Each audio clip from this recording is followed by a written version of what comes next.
so brave. I've got to see your faces. Where are you? Did you go to bed early or did you stay up all night? We went to bed early and got up. Oh, well done. Did you brush your hair, Jason? Yeah. Joking. He's going to go and do it now. Good joke. I'm very happy to see you in Melbourne. What's the weather like there? Really cold. Yeah, we've got the fire lit. There's a fire in the background. Because it's autumn now, isn't it, in Australia? Nearly winter.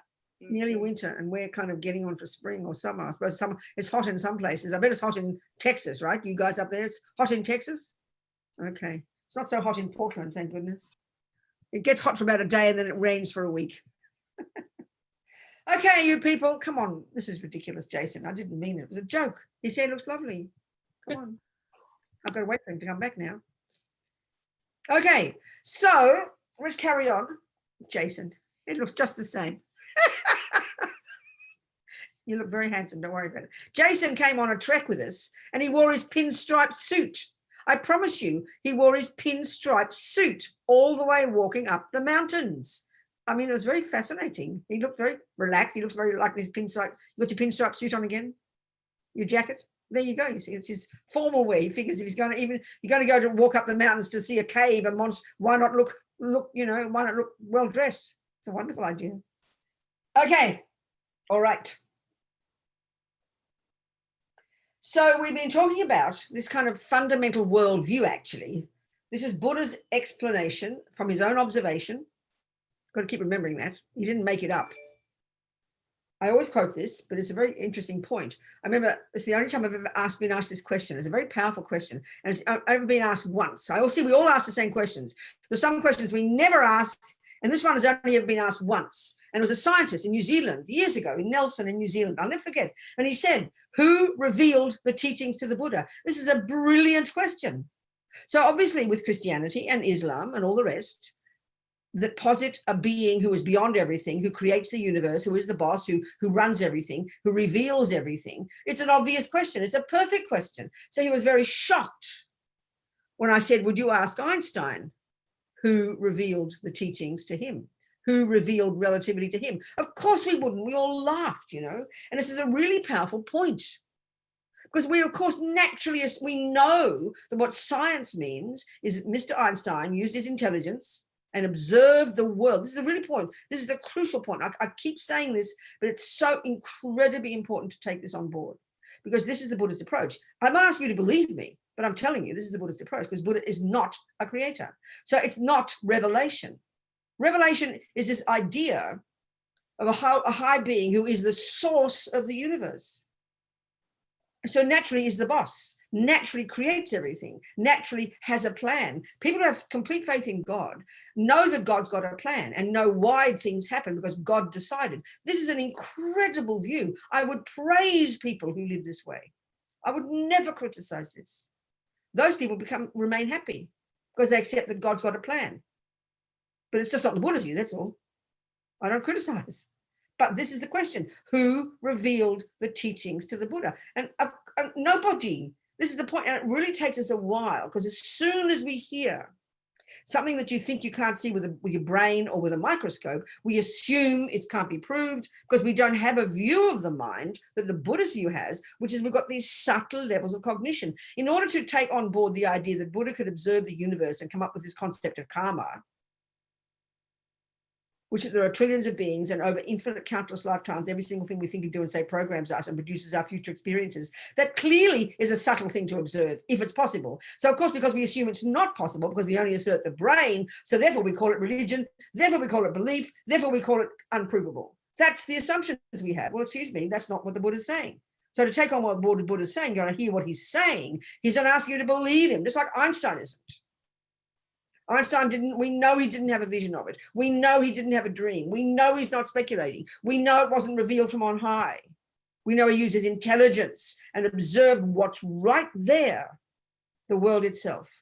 And he came up with these concepts, came up with these kind of laws. He observed, he worked it out. He used a hypothesis first. He came to conclusions. He codified the law and he presented it. That's Buddha. I'm not asking you to like it. You don't have to believe it. Einstein doesn't tell you to believe it. He says, go use your own noggin, and here's my methodology, follow the steps and you'll get to the same conclusion. Buddha's the same. It's not a complicated concept, but we're so addicted to this concept of religion over here, which is belief and made up by somebody, which is why we all think we can make up what we like, which is so insulting and absurd. It's like embarrassing, idiocy. People go to a weekend meditation course and have a vision. They write a book. I mean, good God, we're so ignorant when it comes to what we call religion. It's so superstitious.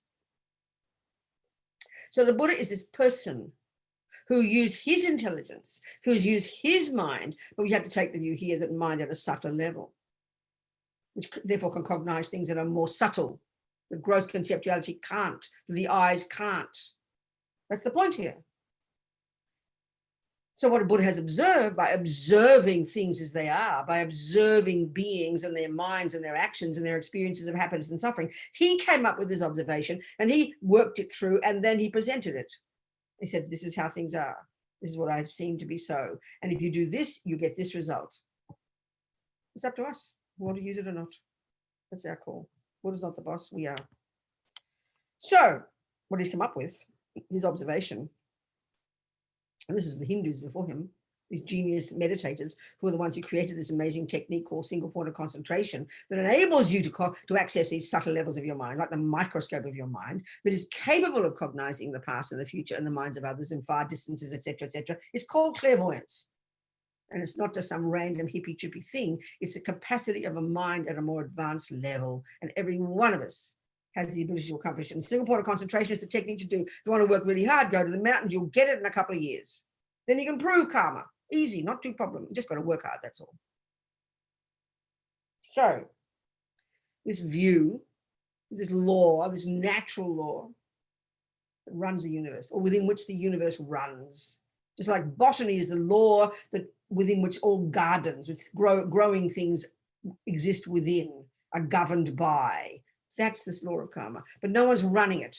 It's not punishment. It's not reward, because there's no punisher. There's no rewarder. These things we've got to think about continuously, because we hear it like punishment and reward. That's why we don't like it, So Buddha's saying every millisecond of what we think and do and say, all beings, all monkeys, all dogs, ants, subtle beings, gross beings, big ones, small ones, human ones, all the others. It's the natural law that runs all beings, and Buddha would assert many kinds of sentient beings, many kinds of mind possessors. And every millisecond of what we think and do and say is programming our consciousness and producing our future experiences, sowing seeds in our consciousness that unless we pull them out or fix them or change them, they will ripen inexorably, inevitably, logically, naturally as our experiences. 1, a type of rebirth. 2, our tendencies within the mind itself. 3, our experiences and how we're seen and treated by others. 4, the world we exist in and how it impacts upon us. That's for the lions, the ants, the dogs, and all the other types of beings that we can't even see that Buddha would suggest exist. It's all natural law.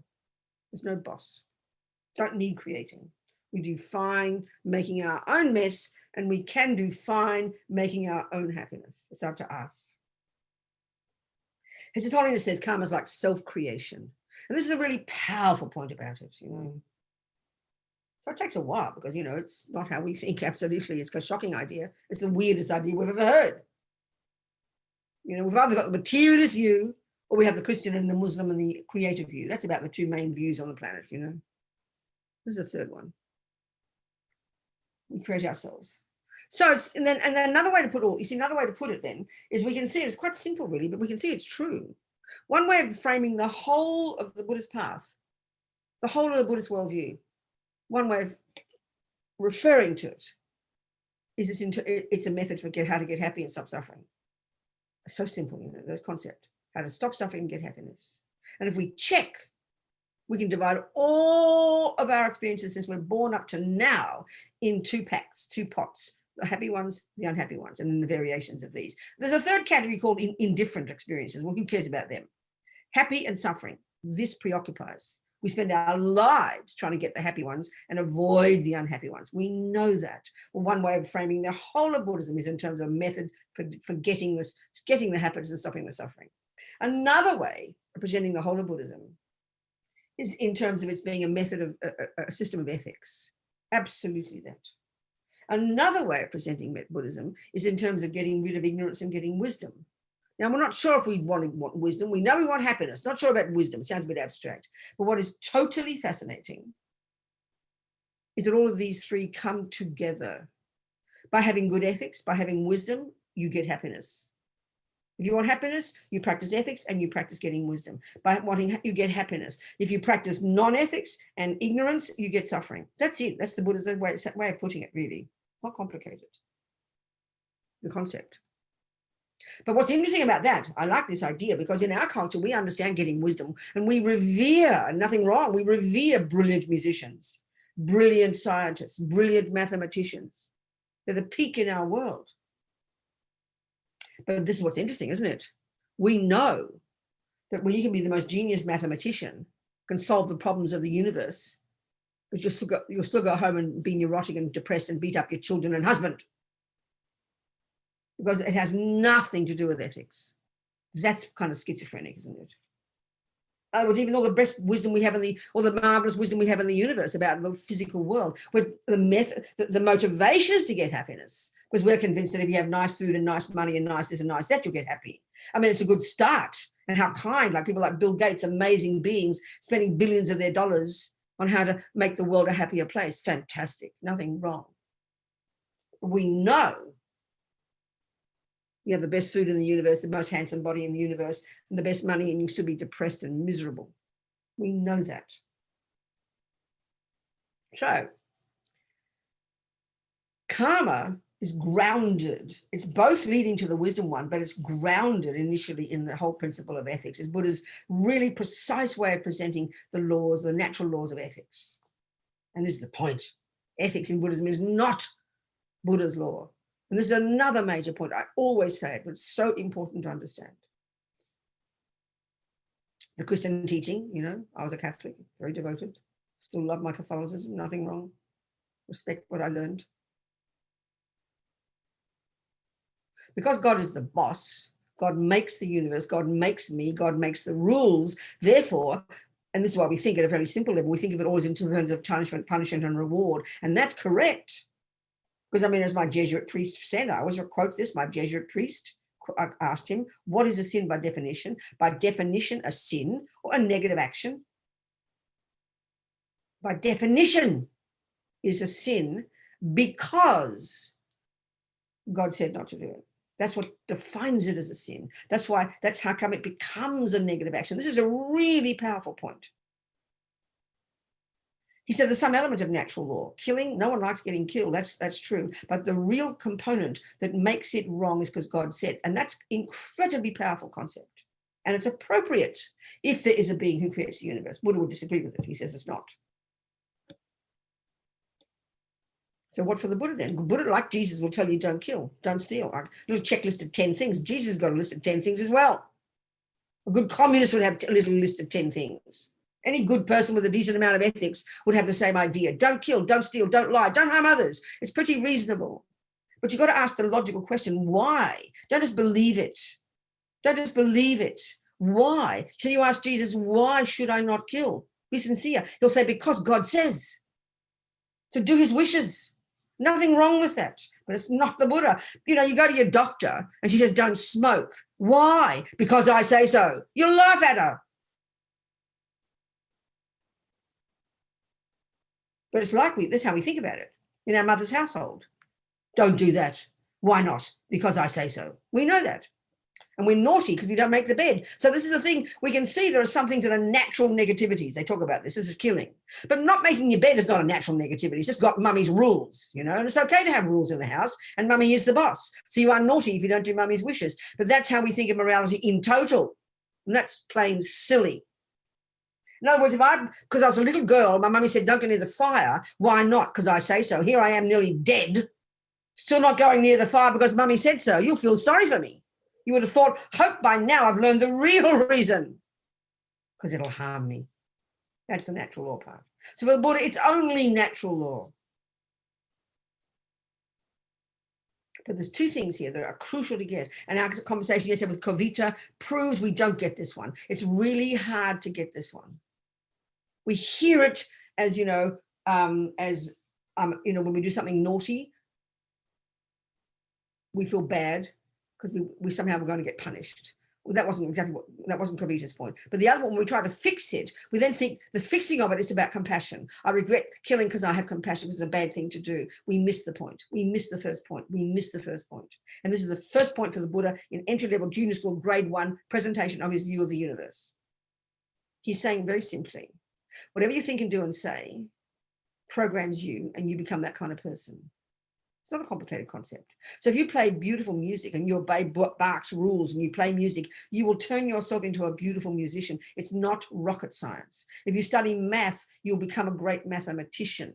Well, guess what? If you practice love and kindness every day, what kind of person are you producing? It's obvious. And if you are angry and killing and lying and stealing all the time, what kind of person are you producing?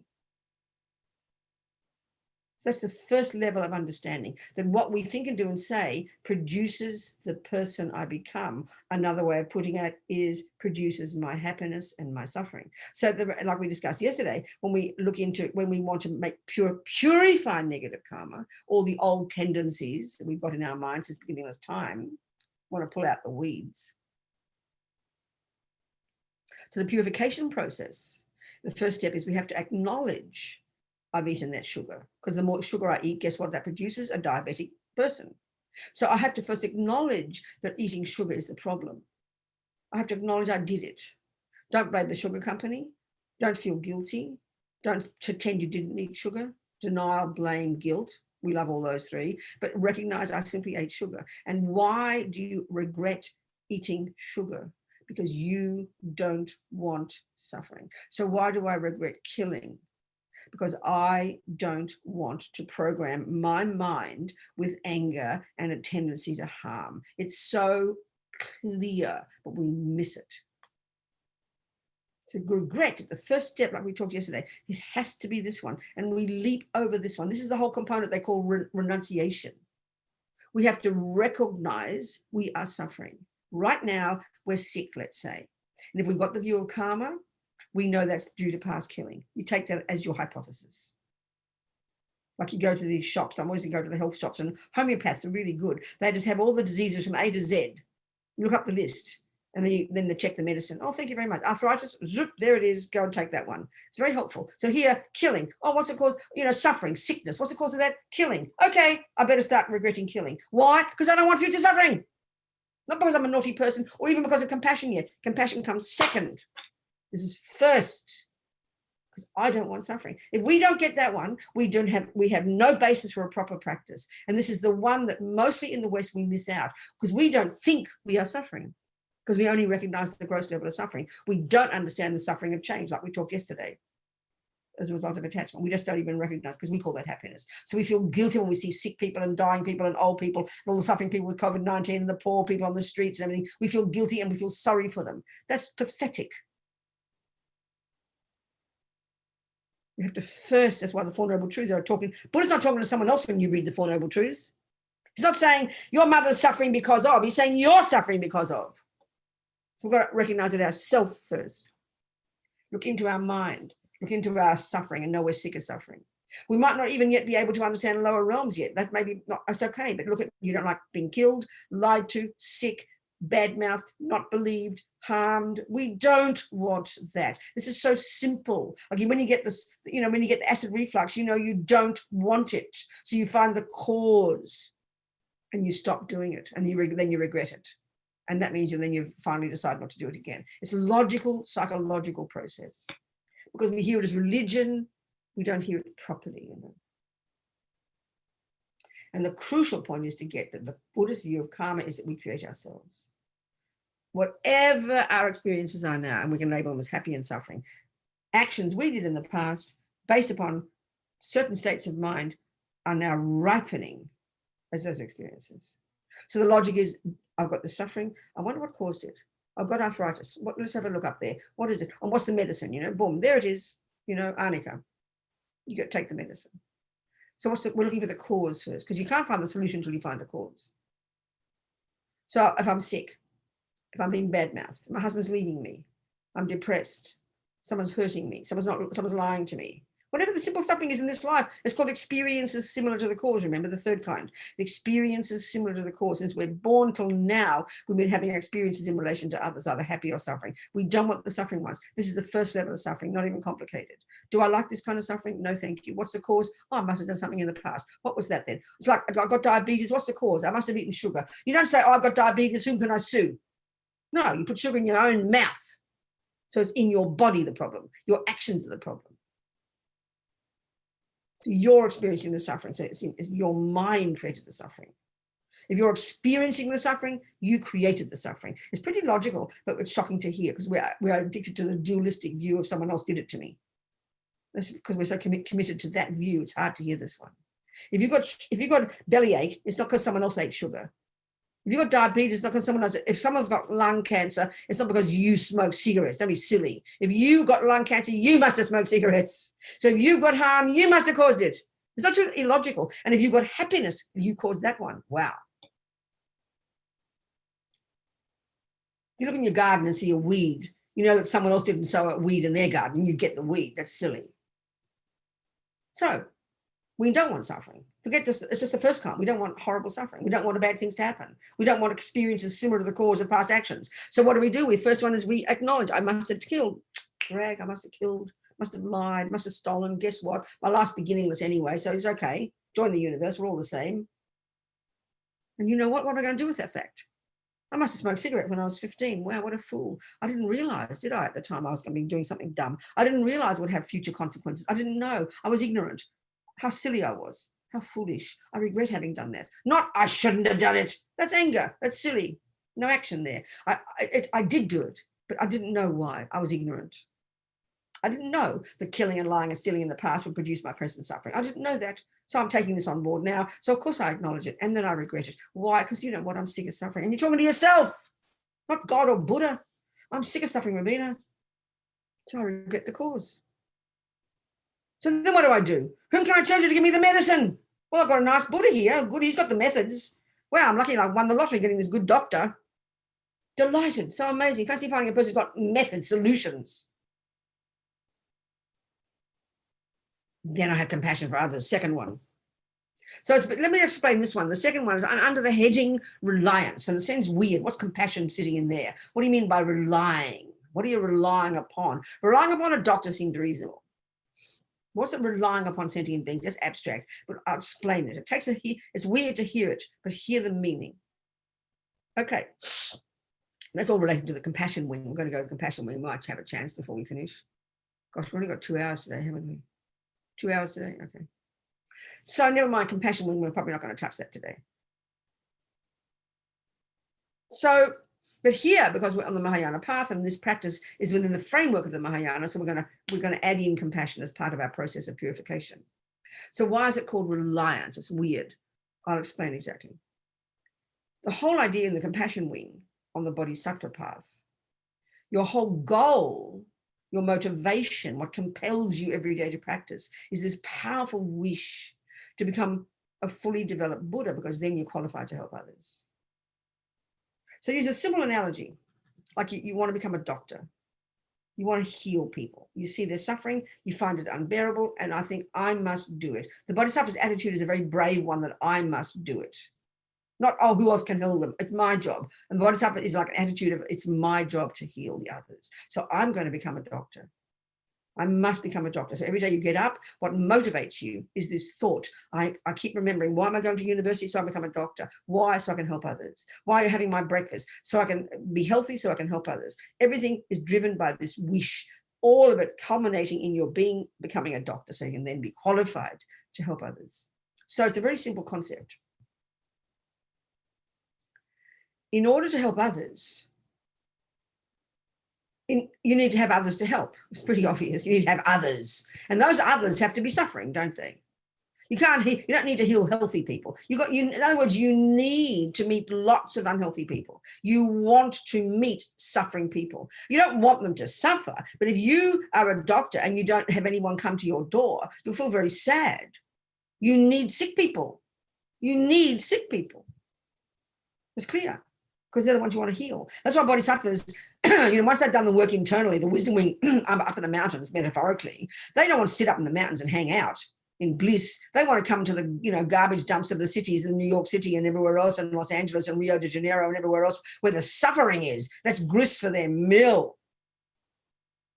Because it's why? Because there's suffering beings there. They can't wait. They pull their sleeves up and they can't. It's like running off and becoming doctors without borders and going into the war zones. And you pull your sleeves up with a delight and run towards the tent where all the broken legs and smashed bodies are, because you can't wait to help them.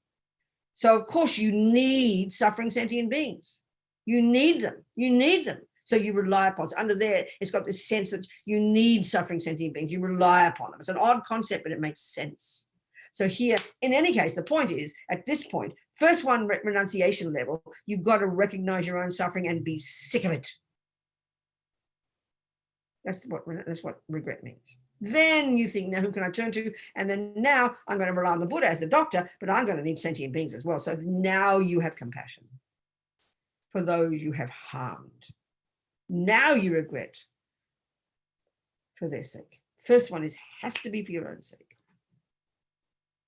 Because you know very well, until you are sick, if you're all people who've been like junkies or alcoholics or overweight and want to change, you've got to get to the bottom of your garbage suffering until eventually I am sick of this, and that motivates you to change. That's renunciation. So you've got to be sick of suffering. You've got to be sick of the delusions, and sick of your anger, and sick of your attachment, and sick of your depression, and sick of your fears, and sick of the sickness and the gross stuff too.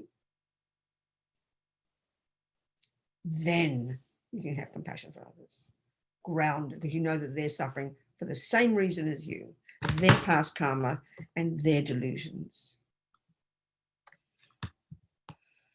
That's compassion. Of course, that's the overriding one eventually. All your renunciation then just moves into compassion for others. That's the main driver eventually. But you can't have it stably until you've got renunciation. And that means knowing you're sick of suffering, but crucially, knowing the causes. Because once you know the causes, you know the solution: to give up karma and delusions.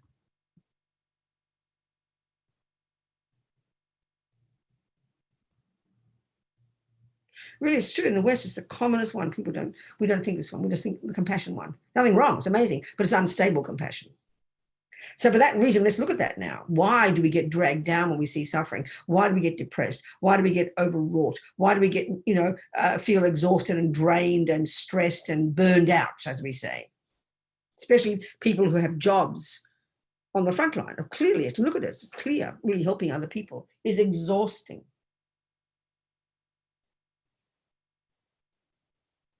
So it's not trying to criticize, but again, it's this analysis. Imagine like this: if you were, you were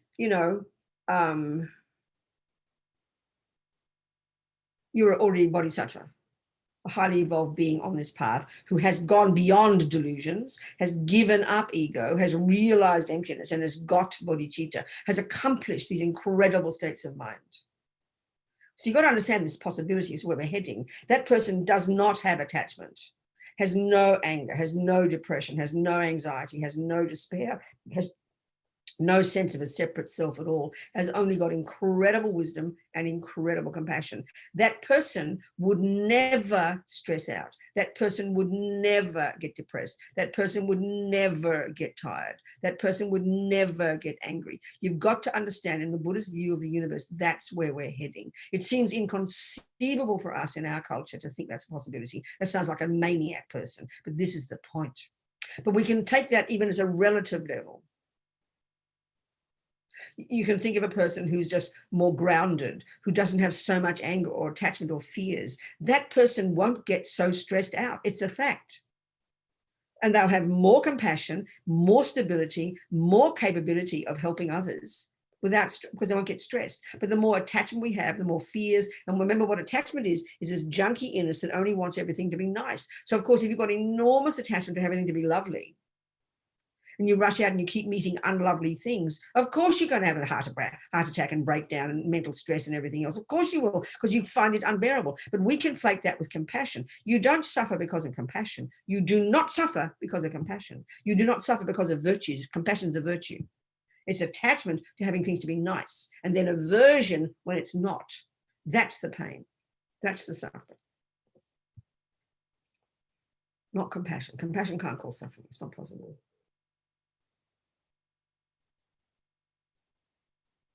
So we suffer because we have attachment and aversion and all the other neuroses, and that's the second kind of suffering, really. That's the suffering of change. It's the delusions themselves, putting it that way. The first kind of suffering is when you have the physical stuff and the mean things happening to us. The second one is this more subtle, more nuanced one. Because of attachment, we're addicted to the suffering of happiness, the suffering of change, which is to get the nice things. So whenever the nice things happen, we call that happiness and we grasp onto it. But then, of course, especially in situations like now, where our nice things are not coming so easily, we're not getting our jobs, we're not getting, and out there's junk vomiting at us, all the suffering's happening. And we have got some compassion, but it's mixed with our attachment. That's what drags us down. If we can sustain ourselves, if we are capable of going into our work and dealing with all the suffering and handling all the pain, that's because we haven't got too much attachment and too much anger and too much depression. That's the reason. That's what makes us more content and fulfilled in ourselves. And that's why I like to use the example of the Dalai Lama. I mean, we all look at him and think he's, there he is. He's the result of all this work. He's the proof of the pudding. But we don't really analyze it. I mean, anybody with half a brain can listen to that man talk the last 60 years. You're going to notice he's a happy guy. But look at his world. He ought to be totally depressed. His people have been slaughtered. He's like the king and the queen and the mummy and the daddy of Tibetans. He's like their heart. For 60 years since he came into exile, he hasn't stopped trying to make Tibet heal, trying to get it back, trying to heal it, trying to help his Tibetan people. I mean, 1 million, more than a million of the 6 million Tibetans have been slaughtered. The country is completely destroyed. He's in tears when he hears about the completely ripped to pieces. Every mineral is being ripped to pieces. There's starvation and famine and environmental suffering in that country that never had before. There are 10 times more foreigners in that country now. It's lost. The country's gone. His people and it's shattering when you think about it. He ought to be profoundly depressed and he should be waging wars. But he's a happy guy. You can see it. Doesn't get angry, cracks jokes about Mao Zedong and all the communists. But he never gives up. He never gives up. He never stops for 60 years trying spiritually, scientifically, politically, diplomatically, socially. Never stops trying to help. Never stops with a happy mind. So we go, oh, that's just the Dalai Lama, he's just like an accident, just, whatever. No, it's because he's done the work. He's the proof of the pudding. He's an example of what we'd like for us to be like, that's the point. Okay. So, okay.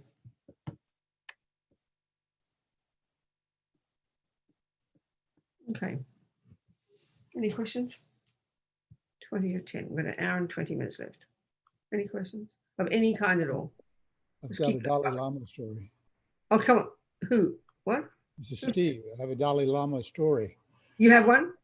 I saw him in Houston in the early 90s. Okay. He finished his talk, asked for questions, and some woman raised her hand and said, given all of the travesty that happened to your country and all of your countrymen that were slaughtered, don't you wake up some days and just have resentment to those Chinese communists? And he goes, oh, no, you have to have compassion. You have to realize it all comes from your own. And he stopped in mid-sentence and says, well, maybe a little bit. There you go. That's right. I think it's so marvelous, Steve, because I think, it's this interesting thing. It's a very interesting point, actually, because I noticed that over the years. Normally speaking, Tibetans, the Tibetan teachers, let's say, they never use themselves as an example in their experience, in their teaching. They never talk about their own experiences. They always say the yogis this and that. They never talk about. And so naturally, and then the other thing is they always say, there's two different things here. it's hearing that a person after 60 years of suffering can go, oh no, you've got to have compassion. It almost seems too holy. So that he wants to sound like an ordinary person. So then he says just a little bit. That's just for our sake, because it doesn't seem possible to only have compassion after all that. So that's to help us feel like he's like us. But the other extreme is this one. It's very interesting. They never ever, they always say, oh, I don't know anything. When they're teaching, and if somebody asks about their experience, oh, I don't know anything. I'm just an ordinary person, you know. They always say like that. Now, the Tibetans understand that because that's humility, and they know that it's a secret, it's like a code. They know that he's the highest of the high, but they know that he's acting like an ordinary person. But that just so when he says, I don't know anything, one time that backfired. Lama Zopa told this story. I've heard this story many times. In Wisconsin one time, in the 90s, he was saying, I don't know anything. They always say that. And then one man was in tears and he said, well, if you don't know anything, Your Holiness, what chance do we have? There you go. So then he said, well, maybe I know something. And he started, and I notice now when he teaches mainly to Westerners, certainly in India, but also here in the West, he always, when he talks about the teachings, they would never do this normally. He brings himself into it. Well, when I was 15, I realized this. And when I thought I really got an insight into this one, to that one, they never do that. But that's for our sake, because it makes us feel kind of, wow, that must be possible. We can do it too, you know. So it's very interesting, appearing human, in other words. It's just the way he's adjusted. It's a very, very different way that they are with Tibetans, because they just understand it all differently, you know. It's very interesting. But that's a very nice kind of story, exactly. I know. I remember one time, also in Australia, somebody asked this long question about how a person does this to you, they did that to you, they did this, they're mean to you. What would you say to them? He said, tell them to go to hell. He made it a joke, you know. He just tell him to go to hell. He just kind of cracked a joke. Like, in other words, be trying to act normal, you know. It was very wonderful. Very funny answer, actually. Or sometimes you get this long, complicated question and he'll go, I don't know. Next, you know, that's it. Very nice. Anyway, any other questions, people? Robina? Where are you? Hi, it's Yes, Donna. yes. You know, I have this ongoing response to when I read stories about animal torture or see a commercial that shows images of, you know, poor suffering animals having been neglected or abused. I just freeze into this, I suppose it's aversion, as you're talking about. And so you really kind of just changed, you made a big difference in my life today. Because what you said, because, you know, I always think, oh, I'm so, you know, it's compassion. That's right. It's a really powerful, amazing point, Donna. Let's analyze it. It's a really powerful point. It's a really powerful point. So first of all, we have to make this distinction, like you're implying, and this is the Buddha's view. We've got these two categories of states of mind, but because we don't think of it this way, we don't just classify them this way, we just think we give them all equal status as a natural part of a normal person. But this view of Buddha's is profoundly necessary to understand, because his whole point is the job of being a Buddhist is lessening the deluded parts of us which cause suffering and growing the good parts of us which cause happiness. So you learn to distinguish. So the characteristics of delusions is, in their nature, they're fear-based, they're I-based, they're panic-stricken, they're not comfortable, they're deeply disturbing, and they're distorted. They distort whatever we experience. So the two main ones that drive everything, the one main one that drives everything in daily life, like I've always talked about, is this bottomless pit of this emotional hunger, this attachment that's constantly desperate to get, and this is the real point, attachment is a junkie in us that can only bear the nice things. It's all it wants is the nice things. Mm-hmm. Now, let's say you also have some compassion. We also have compassion and kindness and love. They're the other class. We have those. Some of us have those, lots of those. So what happens is this. When you're such an example, you see the suffering, it's real suffering, tortured creatures, you know, it's unbearable to see it, or tortured babies, or anybody being tortured. So the instinct, the attachment, as long as the attachment's there, it only wants to see happy animals. It only wants to see pretty babies. It only wants to see nice weather. It only wants to see a lovely environment. Do you understand? That's all it wants desperately, which is the little me in there. So when suddenly the horrible thing comes, attachment has a panic attack. And it turns into shock, horror, aversion. So now, depending on your personality, you either might get angry, which is what my style was. How dare you do this to these people? And you go out and demonstrate and can't kill all the mean people. Or you get depressed because you push it away, because you can't bear to look at it. I mean, a friend of mine, who's that kind of personality, not angry, but has masses of attachment. She was into the environmentalist thing. Naturally, it's why people get depressed. She couldn't even open her eyes, she said, driving in the car with her husband, because when she saw the trees broken, she was having a panic attack about the disastrous environment. So she couldn't cope with it. So she'd get depressed. My style was I went out and running around politically bashing up everybody else who did how they do the harm, That's called the volatile level. So that's what attachment does. So that attachment, your compassion is there, but your attachment drags it down and brings fear. That's the point. So if there's so Dali Lama, you can say, if he is what he is, if he is the result of this path, if he is the proof of the pudding, let's just say, that means if there's no attachment, there is no aversion. And when you're like that, when he sees suffering, it is heartbreaking, but it doesn't bring any fear, any panic, or any stress. He's able to walk into it, see it clearly, and see, what can I do to help? That's the point. It's a brilliant point, Donna. Thank you. Hear this. It's a shocking thing to hear. Mm-hmm. It's powerful when we can see the difference between the attachment. Go on. When you said you can't become exhausted from compassion. No, that's right. You can't. Completely. That's exactly right, darling. Uh-huh. That's exactly the point. Compassion is there based on, I'm coming, Steve. When attachment is there based on wisdom, which is powerful, non-ego and non-attachment and non-anger, we've got to get there. We can't put ourselves down because we're not there yet. Then that is limitless compassion. You never give up. The bodhisattvas never give up. That's what Dali Lama for 60 years, showing he's not giving up and always staying perky and happy. It seems weird for us if we just take a normal view. You understand, Donna? It's a very powerful point. Thank you. What's your point, Steve? Yeah. Steve. But isn't it possible to become exhausted from empathy? No. With someone No, separate? not the way we're talking here, Steve. Not the way, you see, As empathy opposed and to compassion. Empathy and compassion in Buddhism would probably be synonymous. Okay, let's just, I'm just using Buddhist psychology. You might have another definition. That's okay. I was just reading Matthew Ricard. What does he say? Who was tested for. I know that. So what does he say? He I says, understand. What's his definition of these words? empathy is somebody who wants you to share their pain. They don't want to be cured. And compassion. I don't know about that. That's his, I would suggest that's just his interpretation, and that's perfectly fine. We're going to have our own. But if I take the Buddhist psychological model and we define the two fundamental good qualities that are informing all the others are love and compassion. So they have one, sometimes people call altruism, sometimes they call it empathy. I don't know what the English definition is from our Western point of view, but if I use the Buddhist view, you've got love is a delight when someone else is happy.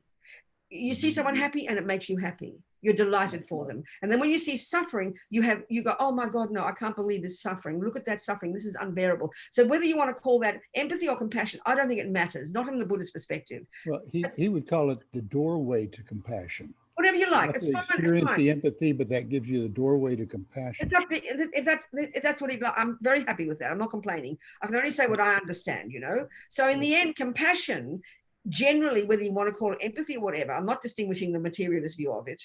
It's a connectedness with another's pain.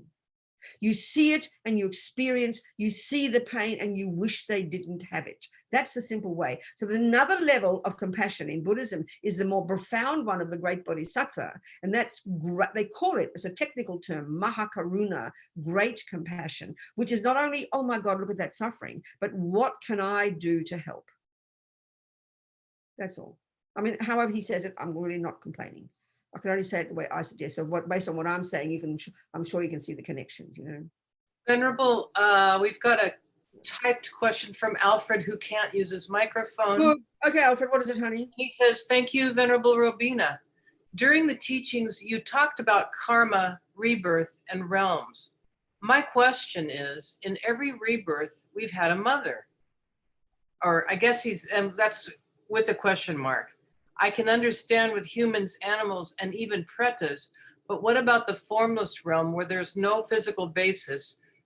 Are they also born from a mother? Thank you. I mean, also the hell beings don't have any mother either. The disembodied beings, you see, if we think about it, all the realms of existence, just out of interest now, seeing as he's brought it up, the Buddha's view is this minds. The constant is these continuous, never ending and never beginning continuities of mental moments, these consciousnesses, sentient beings. And then according to the Vajrayana model, of the universe. All these there's matter and there are minds, and that's it. And all minds are inextricably linked with matter, and matter, as they still talk about it in this system, is made up of the 4 elements. So all minds are inextricably linked to their own set of the 4 elements. And this is how way karma works, as Lama Zopa says.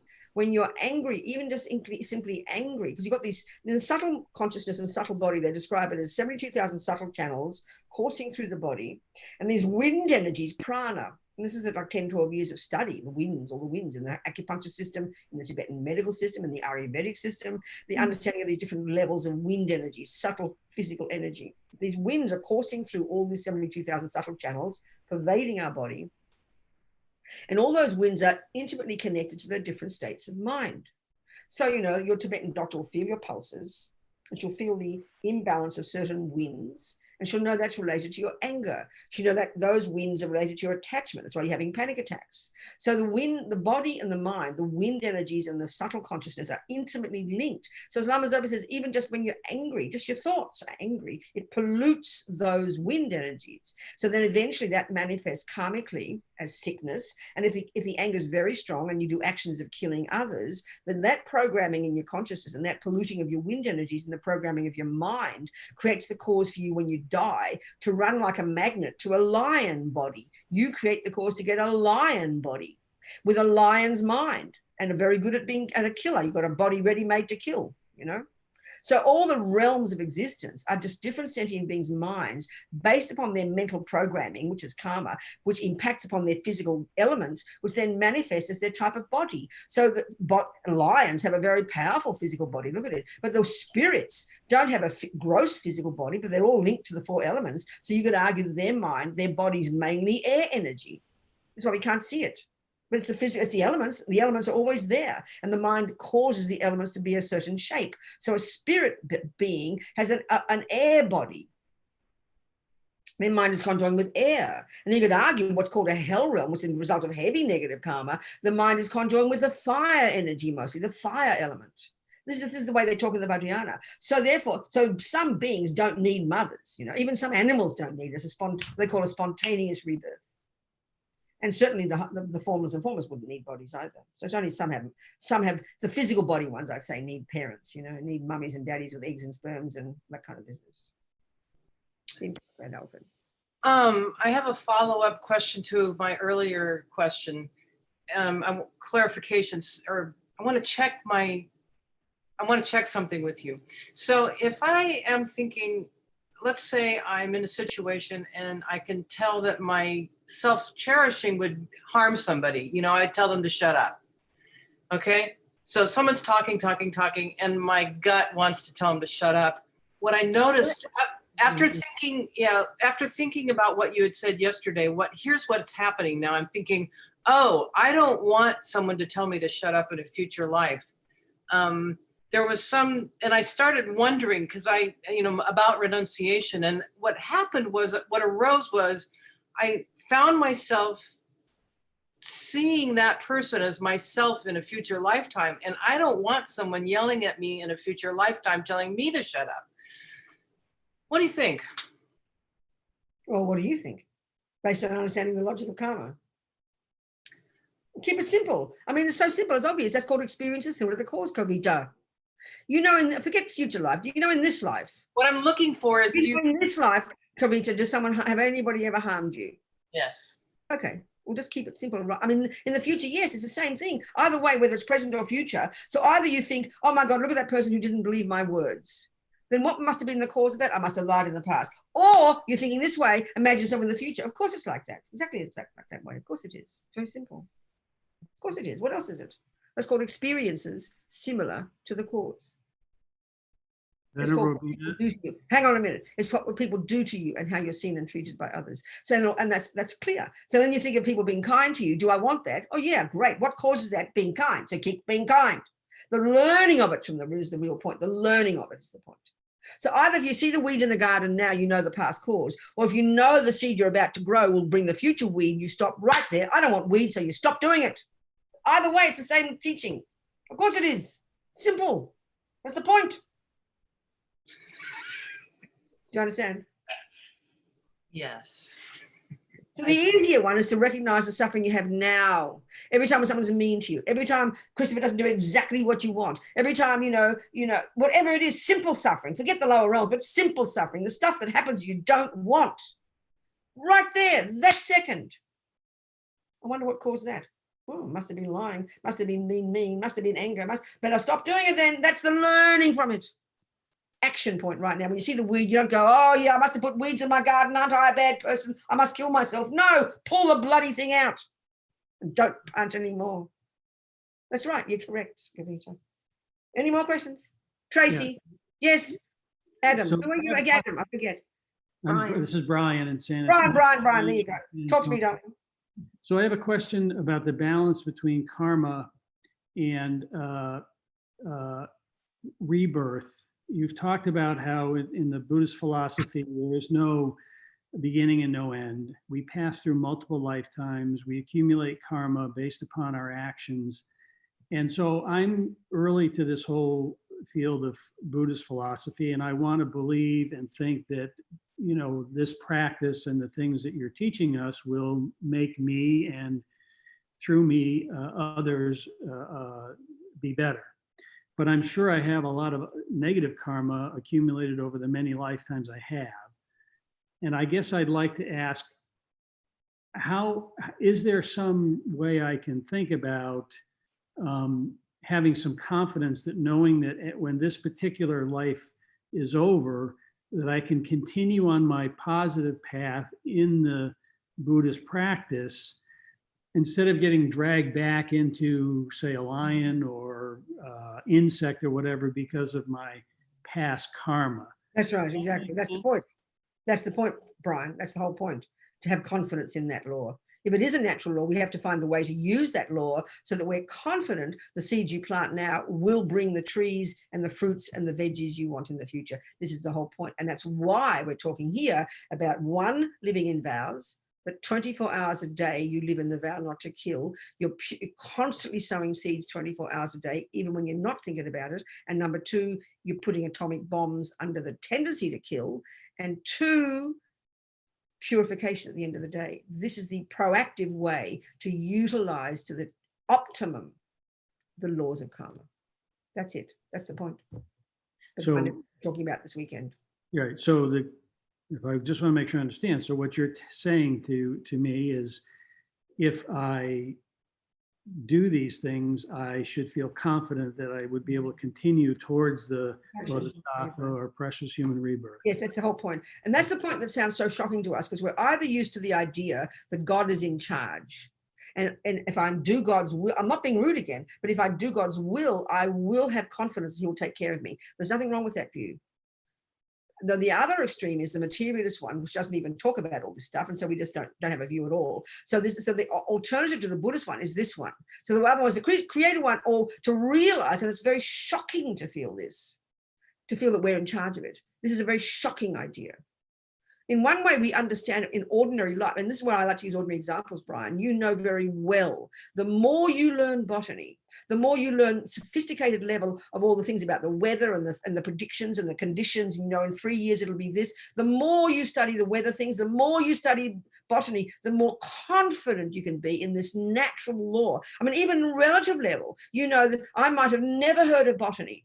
Really never heard of such a concept, and you've got a half an acre of what looks to me like barren ground, but you've sowed your seeds. You know this is true. You can give me, having sown your seeds, you can give me a clear description of exactly how that garden will look in 10 years. Now, if I don't have never heard of botany, I'll go, wow, Brian, you're clairvoyant. And you'll say, no, Robina, I just know the laws of botany. We have that certainty. We call that science. I mean, look at a building. You have a plan with proper engineering, proper architecture, proper numbers. You are confident each step of the way that your 100-story building will stand up. We're not surprised by it. It's the same kind of thing here. It's shocking to hear this, but this is the exact point. Karma takes care. So the more you learn the law, the more you do all the right things, the more you do the weeding and the gardening, you can guarantee the results will come. It's logical if this is a natural law. All right, thank you. Venerable? Yeah. So I have two questions. This is Adam. Adam, go. First, a technical question on the karmic process, right? So the assumption being that karma is personal, right? So what happens to me, experience similar to the cause, I must have done that in the past. So taking that as the assumption, let's play again with that hypothetical of accidentally stepping on the mouse, right? So my mind's not involved. So from my karmic perspective, no negative karma was created.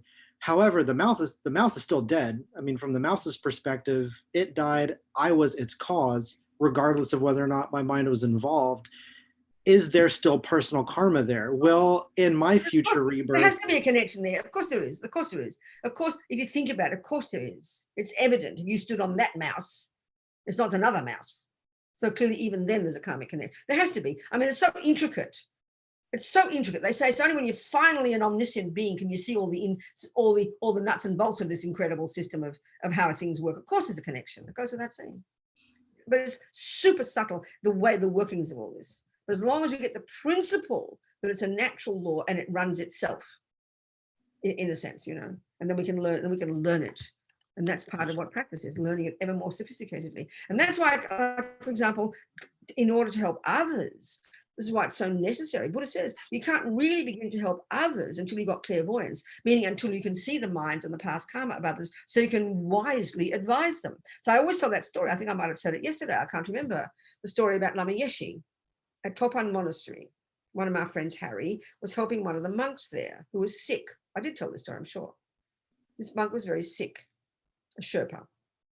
So there's Lama Yeshe. So, okay, Lama Yeshe is said to be a highly evolved being who had clairvoyance, a low-level realization. We've had it in countless lives, Buddha says. We've all had single point of concentration many lifetimes. We've had clairvoyance many lifetimes. We've lost the plot. We've forgotten it. He's realized emptiness. He's got bodhicitta. These are the fundamental qualities of a high being. And the more they're more powerful they are, the more you can be useful, the more you can help others. It means you've got to see their past. You've got to see them. So, you know, a person who's a doctor has to be able to analyze the person and their health and all the conditions in order to support them, in order to give advice, you know, so clear. So that Harry had found a doctor to help this monk. And he told Lama Yeshe, and Lama's Harry's teacher. And Lama basically said he doesn't need a doctor, he'd be fine. So Harry, trusting Lama, didn't get the doctor. So it was evident that the boy was getting sicker and sicker. And then he eventually went up to the mountains to his family and he died. Well, that would sound like Lama Yeshe is very cruel. But no, Lama Lunda, the abbot, told Harry, no, of course not, because Lama has clairvoyance, sees the past, sees the karma exactly that this monk created, can see exactly the cause of this present suffering, and can see exactly that if he'd gotten better this life, he would have been fine, had a good life, but he wouldn't have purified all the karma he created. So next life would have been much, much worse. Now that's heavy duty. That's powerful wisdom. I mean, it's a bit like you're a father and your child is addicted to their chocolate and it brings immediate happiness. And you say, no, you must give up chocolate. And they're suffering like crazy and crying. They'll think how mean daddy is. But you know, you've got the wisdom to know that eventually they'll be better. Have a bit of suffering now, no problem. But eventually giving up that chocolate will cause them to be healthy. We understand the principle. All we're talking here is the extension of the level of your ability to see things, the level of your wisdom, the subtlety of your ability to see things, you know? You understand the principle? So that's really powerful. You need clairvoyance eventually. Then you can see all these things. You know exactly the intricacies of which one, where, how, what. If you're even a good gardener, Steve he'll see one little plant go a bit this way, and because he knows botany, he'll know why. This is not rocket science. And this is all knowable phenomena for the Buddha. This is not mystical created by a high being who's keeping it in his pocket. So anyway, yes, Brian. And then, so my second question is a follow-up to Brian's. I know he was asking about guaranteeing that you can continue the path. And I guess the question would be, could and I know you've talked about this before in other teachings, but the idea of having a peaceful death, how important that plays in. Utterly, powerfully, one of the most important. That's it, yes. That was it, yeah. The answer is yes. I have a question. Hang on a second, Catalina, just 1 second, darling. So I'll just say why. I'll give the logical reason why from the technology of how to die. You know, Lama Zopa's book, How to Face Death Without Fear, which is out now, you know, explains all this. here we are with beginningless minds. Here we are every millisecond we think and do and say, it sows a seed, drops seeds into our bank vaults. So we're lugging around all these bank vaults from beginningless time. There's no thing we think and do and say that doesn't leave a seed, okay? I mean, in this process of creating karma with the mind involved. So we've got billions of seeds.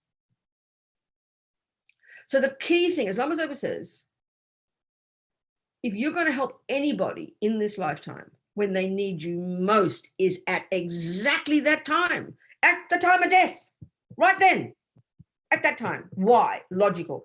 Because got all these karmic seeds. And in the death process, there's two main things that go on. There's the 8 stages of death, which is described in the Vajrayana model. And then there's this 12 links of dependent arising. And a particular way of presenting that is a certain way that these links play out at the time of death. So about the time, the death process is described in 8 stages. And about the second or third point, where you're already starting the death process. Your earth element is ceasing, your water element is ceasing, your eyes are going, your ears are going. Gradually, you're losing the plot. There's bits and pieces of you are kind of deconstructing. But about this point, when you've still got your wits about you, these 12 links kick in a very powerful way, that the 8th and the 9th, called craving and grasping. And they're very extra powerful levels of attachment at the time of death specifically. So this grasping is incredibly powerful, way more powerful than normal grasping in daily life. Why? Because the thing we are mainly attached to is this me. And the death is the annihilation of this package, and it's beyond terrifying for us, primordially and instinctively. It's inarticulate for us. So this grasping is so powerful. And that grasping is the trigger. When that kicks in, that triggers, it's like an ATM card. You put your ATM card in, you put your number in, and the money comes out. That grasping is like the trigger that triggers the number 2 of the 12 links of dependent arising, which is the karmic seed that will be the one that'll be popping up, and that will determine your next rebirth. At that point, already so in our life, we can deduce not more than 7 weeks before we found our way to our mummy's fallopian tube while she's in bed with daddy. We can deduce that we must have died, and this is the point now, we must have, at that point, okay, one more point, sorry. If the grasping is still intense, but if the mind is still relatively peaceful, and you're sitting there, you're a good little Buddhist, and you're hearing your Buddhist prayers, and someone's holding your hand metaphorically and actually supporting you in this fearful experience, helping you navigate this, and you're feeling calm and confident, and you're hearing and you've lived a good life of recognizing impermanence, and you've been saying your practices and doing your things, and you're content, you've confronted this reality. Therefore, even though the grasping kicks in, you'll still be okay. And then the graspings will trigger a virtuous karmic seed. And that, in our case, we can deduce is what happened. That virtuous karmic seed is the one that is now the cause for us a few weeks later to go to that present mother's human womb. That was already programmed before we even died in the past life. And the condition that enabled it, that grasping was the trigger, but the mind would have been still relatively peaceful, hearing the Dharma, hearing the things, and it could have been an animal, hearing a mantra.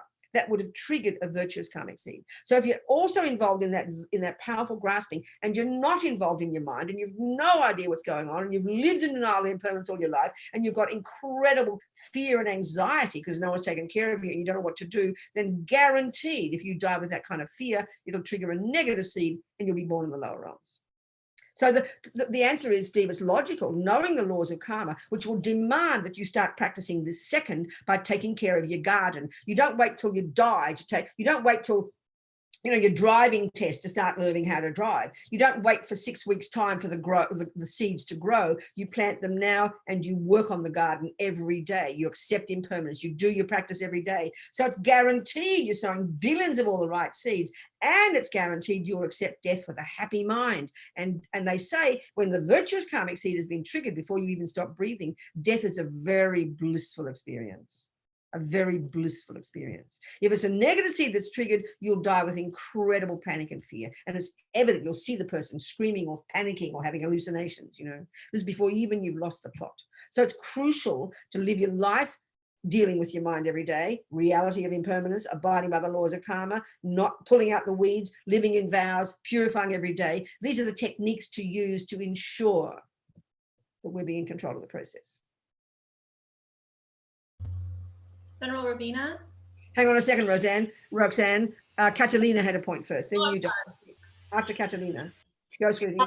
So I had a question in reference of what the example that Kavita gave.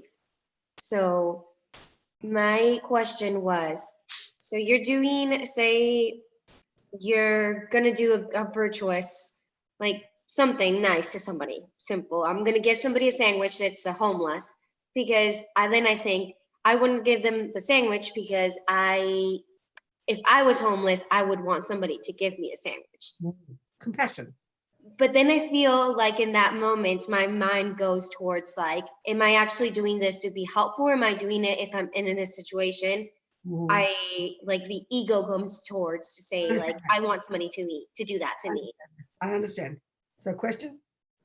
So my question is Okay. it? Okay, I understand. That's the question. It's so clear, Catalina. And this is what gets us very nervous. As soon as we even hear, oh, you've got to first recognize that you're sick of suffering in order to want to get rid of suffering, we feel, oh, that just sounds selfish. That's the commonest view we have. So the fact is this, sweetheart.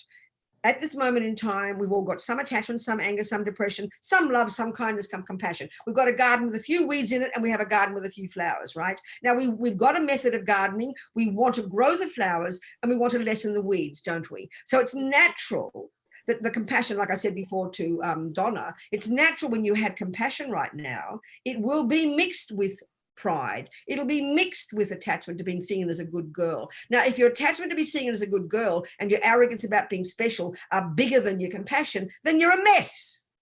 But if you notice your mind and then you catch it, oh, shut up, Catalina. Of course I'm a good girl, and I'm happy to be a good girl, but don't get too carried away. And so then you have to be in charge of it, and you recognize, and you're policing yourself, but you're being kind to yourself. It is not possible right now to have compassion without attachment, because we're ordinary people. But the navigating of it and the working with it and the weeding every day is the process. So delight that you're being compassionate, recognize how marvelous. But if all you do is obsess about being good and kind, then you've forgotten, you've gone to pride and arrogance, and that's pathetic. Do you understand what I'm saying? So Yes, okay. Normal, darling. But that's why you got to be your own therapist and catch your mind and recognize, yes, I am compassionate. Don't throw it out. Don't think, oh, I must not be compassionate anymore. I might get proud. No, keep practicing and risk it and notice your mind, and then tell yourself to shut up. But at the same time, rejoice in your compassion. You must do that. So we've got to navigate our minds well. But the key to this is distinguishing between a neurotic state of mind, which is attachment to being an important person, or rejoicing. The virtuous states of mind are spacious and clear and not I-oriented. The delusions are ridiculous and I-oriented and miserable. But that's the key job we have to learn, to distinguish between them. That's really tricky. Do you understand? Yes, definitely. Venerable, we've got a queue forming in the chat of people wanting to ask questions. Okay.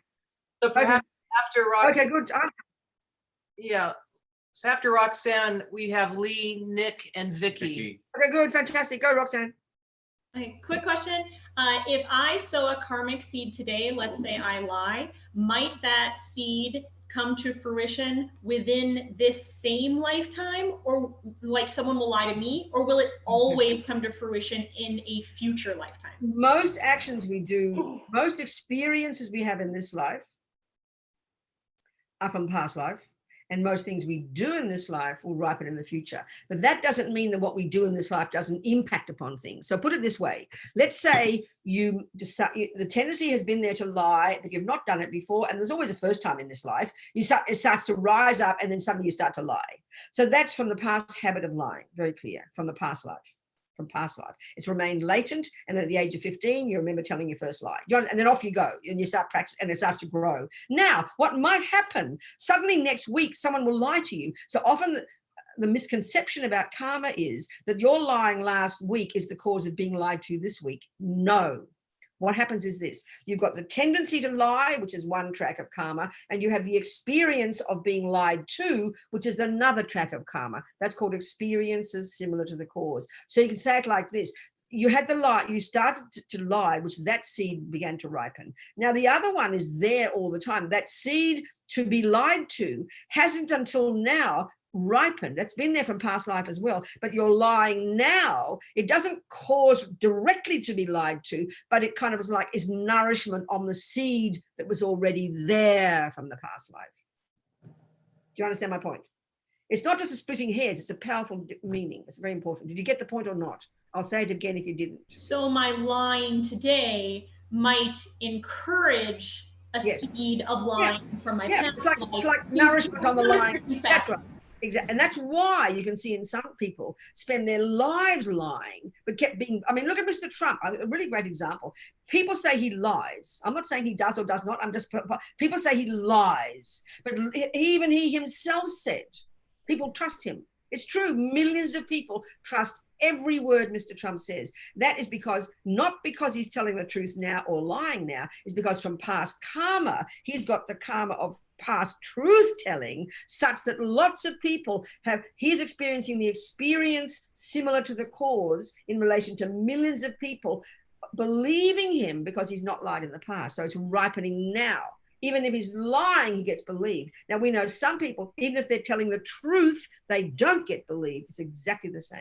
So there's all the 4 tracks. You've got to understand the tracks of karma. One is the tendency and one is the experience of it happening to you. And they don't have a direct relationship, but they're very intimately related. It's clear. And this is why also, when you start to practice, you're purifying your lying, you're purifying your stealing. Don't be surprised that you get stolen from extra bad, because that's a sign of purification, because those seeds were there, but by being a good girl now, it's like you're cleaning up your garden and all the weeds come out and it's the dirt coming out. So that's also a good sign. I mean, a friend of mine who's been doing years of retreat, like 40, 30 years, serious 3-year, 4-year retreats.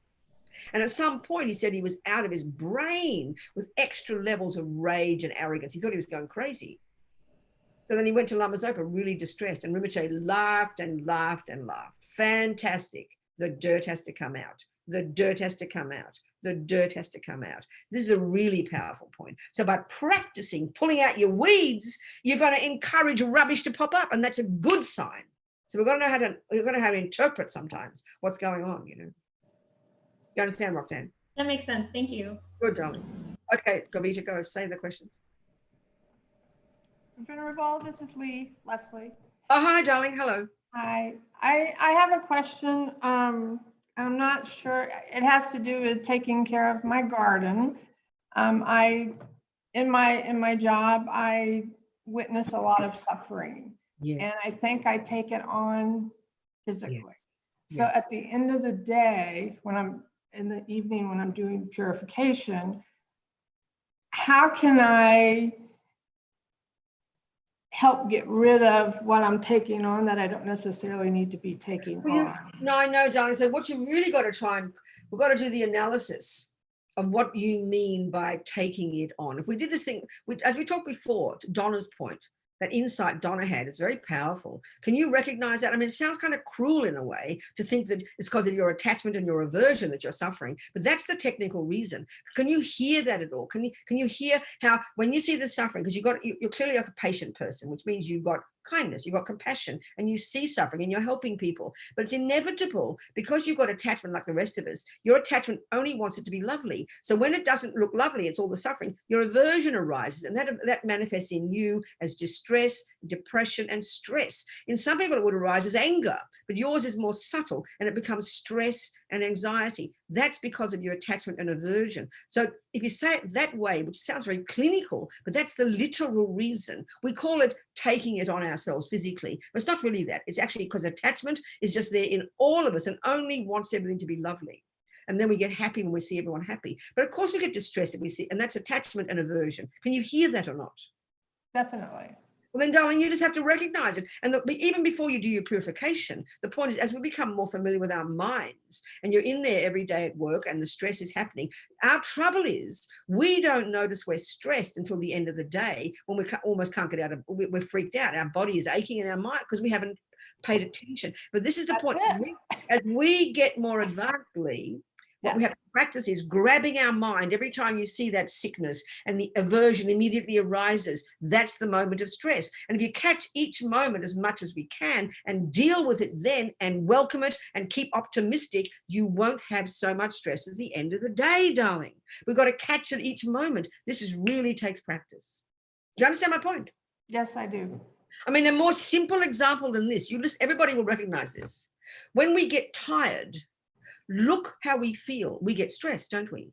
As soon as we feel tired or as soon as our body aches, what's arising is we're having aversion, we have annoyance, upset, stress. And so we assume, well, of course I'm stressed, I'm tired.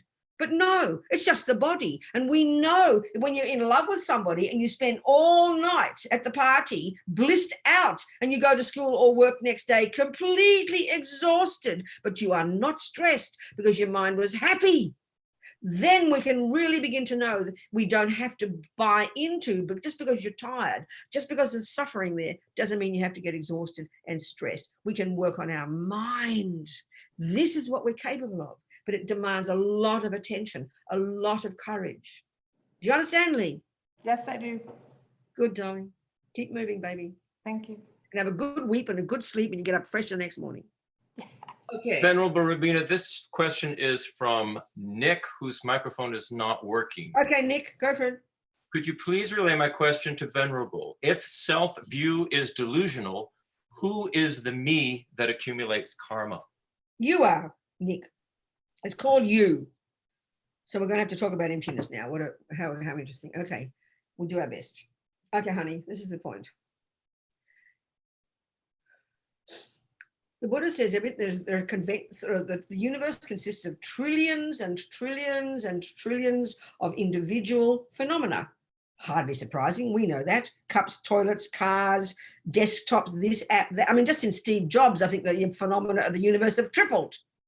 Well, the apps didn't, who'd have heard of an app in the whole universe before? But Steve and his cleverness and all these clever people hop on the bandwagon, and we have trillions of new phenomena that never existed pre-Steve Jobs. We can see that. We're continually creating new things. So the universe consists of things. Now, Buddha's saying we've got the wrong end of the stick. Our delusions dump on top of those things qualities they don't have. So attachment makes them look more delicious than they really are. Anger makes them look more ugly than they really are. And ego grasping, the root delusion, ignorance, imposes the subtlest kind of very, wrong ontological status of a thingness itself onto those things. So that's the ultimate view. So shorthand is we've got dependent arising, all the millions of individual things that arise in dependence upon causes and different factors. Then that implies the ultimate view, which is no self, emptiness, whatever words you like. So your question, and we all understand it this way, which is mistaken, because you hear there is no intrinsic self, then what's the self that does this and that? Well, it's the self that does this and that, because that question implies you just chuck the baby out with the bathwater. As soon as we hear the Buddha says there's no self, there's no intrinsic cup, there's no intrinsic toilet, there's no intrinsic app, there's no intrinsic mala, there's no intrinsic or inherent or independent, whatever the thing is. So we have to understand the meaning of the words no independent, no intrinsic, no inherent. That's the tricky part. So very simply, Buddha's not saying there is no self. He's not saying there is no cup. He's not saying there's no good. He's not saying there's no bad. He's saying there's no intrinsic bad. There's no independent bad. And they're the words we have to obviously understand, because that's shorthand. We don't know what he's meaning. What do you mean no independent? Because why he says that is because of this. The root delusion, the ego grasping, the colloquial term for mahrimpa, unawareness, ignorance, the root misconception, such that when that is uprooted, we've realized emptiness and are getting out of samsara from there. More work to do, but that's the paradigm shift we have to make. This ego grasping in us, this primordial ignorance, believes with absolute certainty in the depths of our being that everything has a solid, independent character, a thingness that doesn't depend, in particular, doesn't depend upon, or generally doesn't depend upon anything else. It's existing in isolation. It exists independently. We all believe in absolute certainty that everything exists like that. So he's saying, sorry, folks, things don't exist like that. Things lack that kind of existence. Things are empty of that kind of existence. The word empty just means not having. It's quite simple in one way. So we have to learn to see that. But the point is this.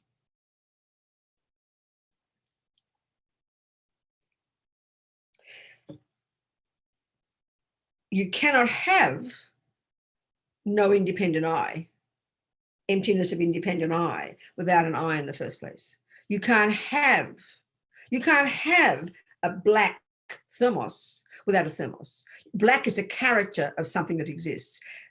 You know, you can't have a mala without beads. A mala, beads are a characteristic of a mala. You can't have absence of inherent self without a self, because absence of inherent self is a quality that exists on a self. So this is the point, as Lama Zopa says, when we realize dependent arising and emptiness are two truths, and this is a way to put these two together. When you realize there is no intrinsic I, it's as if there's no I, but there is. But what does exist, dependent arising, is so subtle. It's as if there's no I. It's a really tasty way to put it. And of course, it's just confusing to us to hear these words now, but this is what we have to learn to understand. So when we understand this ultimate reality, the wisdom teachings, emptiness in the framework of conventional reality, we'll never lose the plot. We'll never fall into the abyss of the great mistake, as Tsongkhapa says. This is the crucial thing we have to do. I mean, we could talk for the next half an hour, next 10 hours if you had to, but let's just see if there are any more questions. So this next question. Wait, and if Nick has got a follow-up question, I'm happy to talk more about it, Nick, but that was just a taste, okay? Okay. So there is an I, Nick, but it's so subtle, it's as if there's no I. That's it, because it can't not be an I. It's not nihilism. If it's nihilism, then why bother? Kill yourself now, forget about it. Don't worry about things, you know, don't squeeze your brain. Go on. Okay, this next question is from Vicky. Since most people probably die in fear and under unfortunate conditions and therefore take a lower rebirth, why is the human population increasing? They're coming from the other realms. Vicky, they're coming from the animals and the spirits and the hell beings. That's the answer, darling. Any other questions there? No.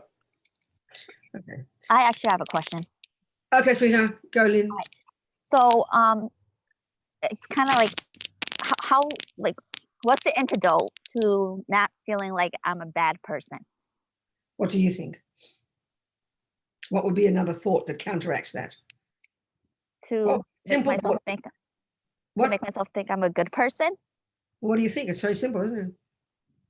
I mean, it's almost so simple, it's embarrassing, isn't it? Isn't it, Lynn? Isn't it, Lynn? Yes. It's simple, isn't it? Because yes. Lynn, which story would you rather believe? See, that's the thing. When I hear Lynn, which story would you rather believe? That I'm a bad person. Which story would you rather believe? I would like to believe I'm a good person. Good, thank you very much. We'll keep doing it. And then you'll start acting it. It's fake it till you make it, baby. And it's complex, but it's as simple as that. Because I just realized that yesterday when you said it, it made me feel good to hear that I'm there you bad. go. It made you what? It made me feel good to hear that I'm bad. Like, because it brought up all the guilt. It's something that is like, I don't feel like a fraud. I don't feel like I'm a fraud anymore. I don't understand what you're telling me. Like when I get praises or complimented, I feel bad. Why is that? I feel like I don't deserve it. Well, then you have to look at that, don't you? You have to analyze that and see see there's lack of logic in that, isn't it? So that's why I try to figure out what the antidote. I just told you. The antidote is what you just said before, and you've got to practice it. You just practice it, darling. It's not stupid. You don't just keep saying it until the penny drops. You have to think of the meaning of it. In other words, another simple way to put it, Lynn, and we're all the same as you, we're all stupid. We have negative qualities and we have positive qualities. But we are addicted to pointing out our negative ones, but we don't like to point out our good ones. So it's very weird. So we look into that and just have courage and have humility and decide to point out some of your good qualities to yourself and start to want to cultivate them and change the script in your head, baby. Okay? Thank you. Good, darling. Who else? Anyone else? Anything about purification to clarify? I mean, we can talk more about emptiness. What, 30 minutes yet? If you want to. Did Nick have a follow-up question? Hi, Robina. Good morning. It's Yes. Joanne. Yes. I have a question about karma and the way people not so much do but think. There's so many instances of this in our current political environment, but I'm not really talking about that. But for example, I'll take an example from when my daughter was growing up. At some phase, I remember this example of a cashier or something saying something to us in line, and my daughter's interpretation was, "Oh, that was so rude," and I thought the person's just being direct, you know. And so, what's involved in karma? Yeah, You know, and interpretations of That's reality. it's a really brilliant point. It's the essence of the whole Buddhist approach, actually, Joanne. It's a really good question. We can see examples like this all the time, can't we? We know two people can be sitting there like you, and one interprets one and one interprets the other. It should blow our mind. It should even prove to us there's no intrinsic nature. There's nothing coming from its own side. That's the point the Buddha's making. So it's so clear if you have another example of a person who's really angry all the time. It's obvious the angry person who's angry all the time is always pointing out bad things. This is that's what anger's running the show. They've got their angry glasses on, and that makes them see bad things. Now, a person who doesn't have that anger, who's more patient, they literally won't see that. So this is the real point the Buddha's making when we really understand the teachings, that there are things outside, things are going on out there, but all of them are seen through the lenses of whatever prevails in our mind. I mean, you know that's true. If a person's really out of their brain with paranoia, they're making up they're fantasizing monsters coming and eating them, and they're literally seeing fantasies. Well, Buddha says we're all doing that. It's a question of degree.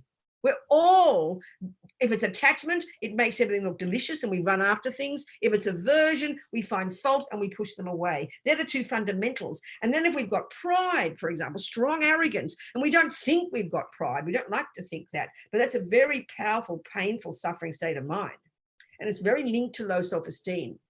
If we've got low self-esteem, Lynn, listen to this. This is very painful to hear. If we think I'm a creep, yes, that's the flip side of thinking I'm important. So a person who's got lots of arrogance, if they meet a person who's better than them, the person with the arrogance will suddenly flip over and go into, oh, I'm such a bad person, I'm such a creep, and be very upset.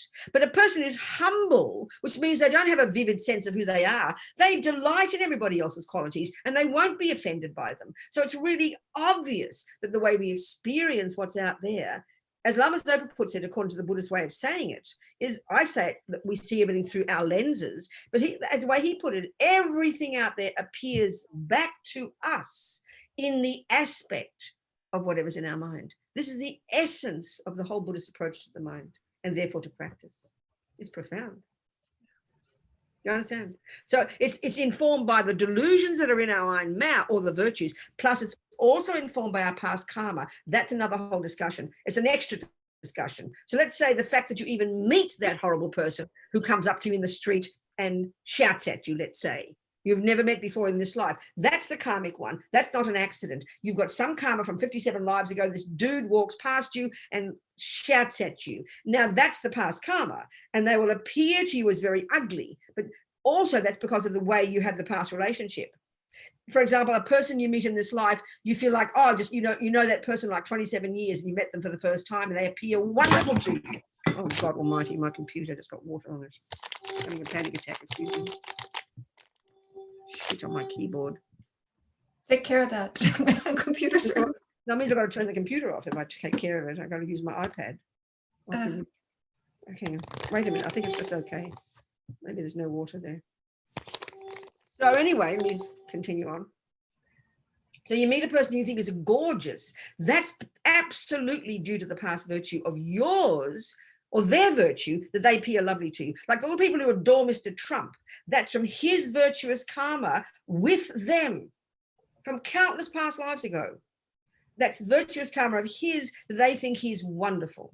Equally, those of us who can't stand Mr. Trump, the way he appears ugly to us, that's due to his harming us in the past. So that's the karmic component. But the way we respond now also is informed by the delusions or the virtues in our mind. So let's say you've got a virtuous mind and you see Mr. Trump and you recognize you don't like his politics and you're thinking, but you have compassion and kindness because you've worked on your mind.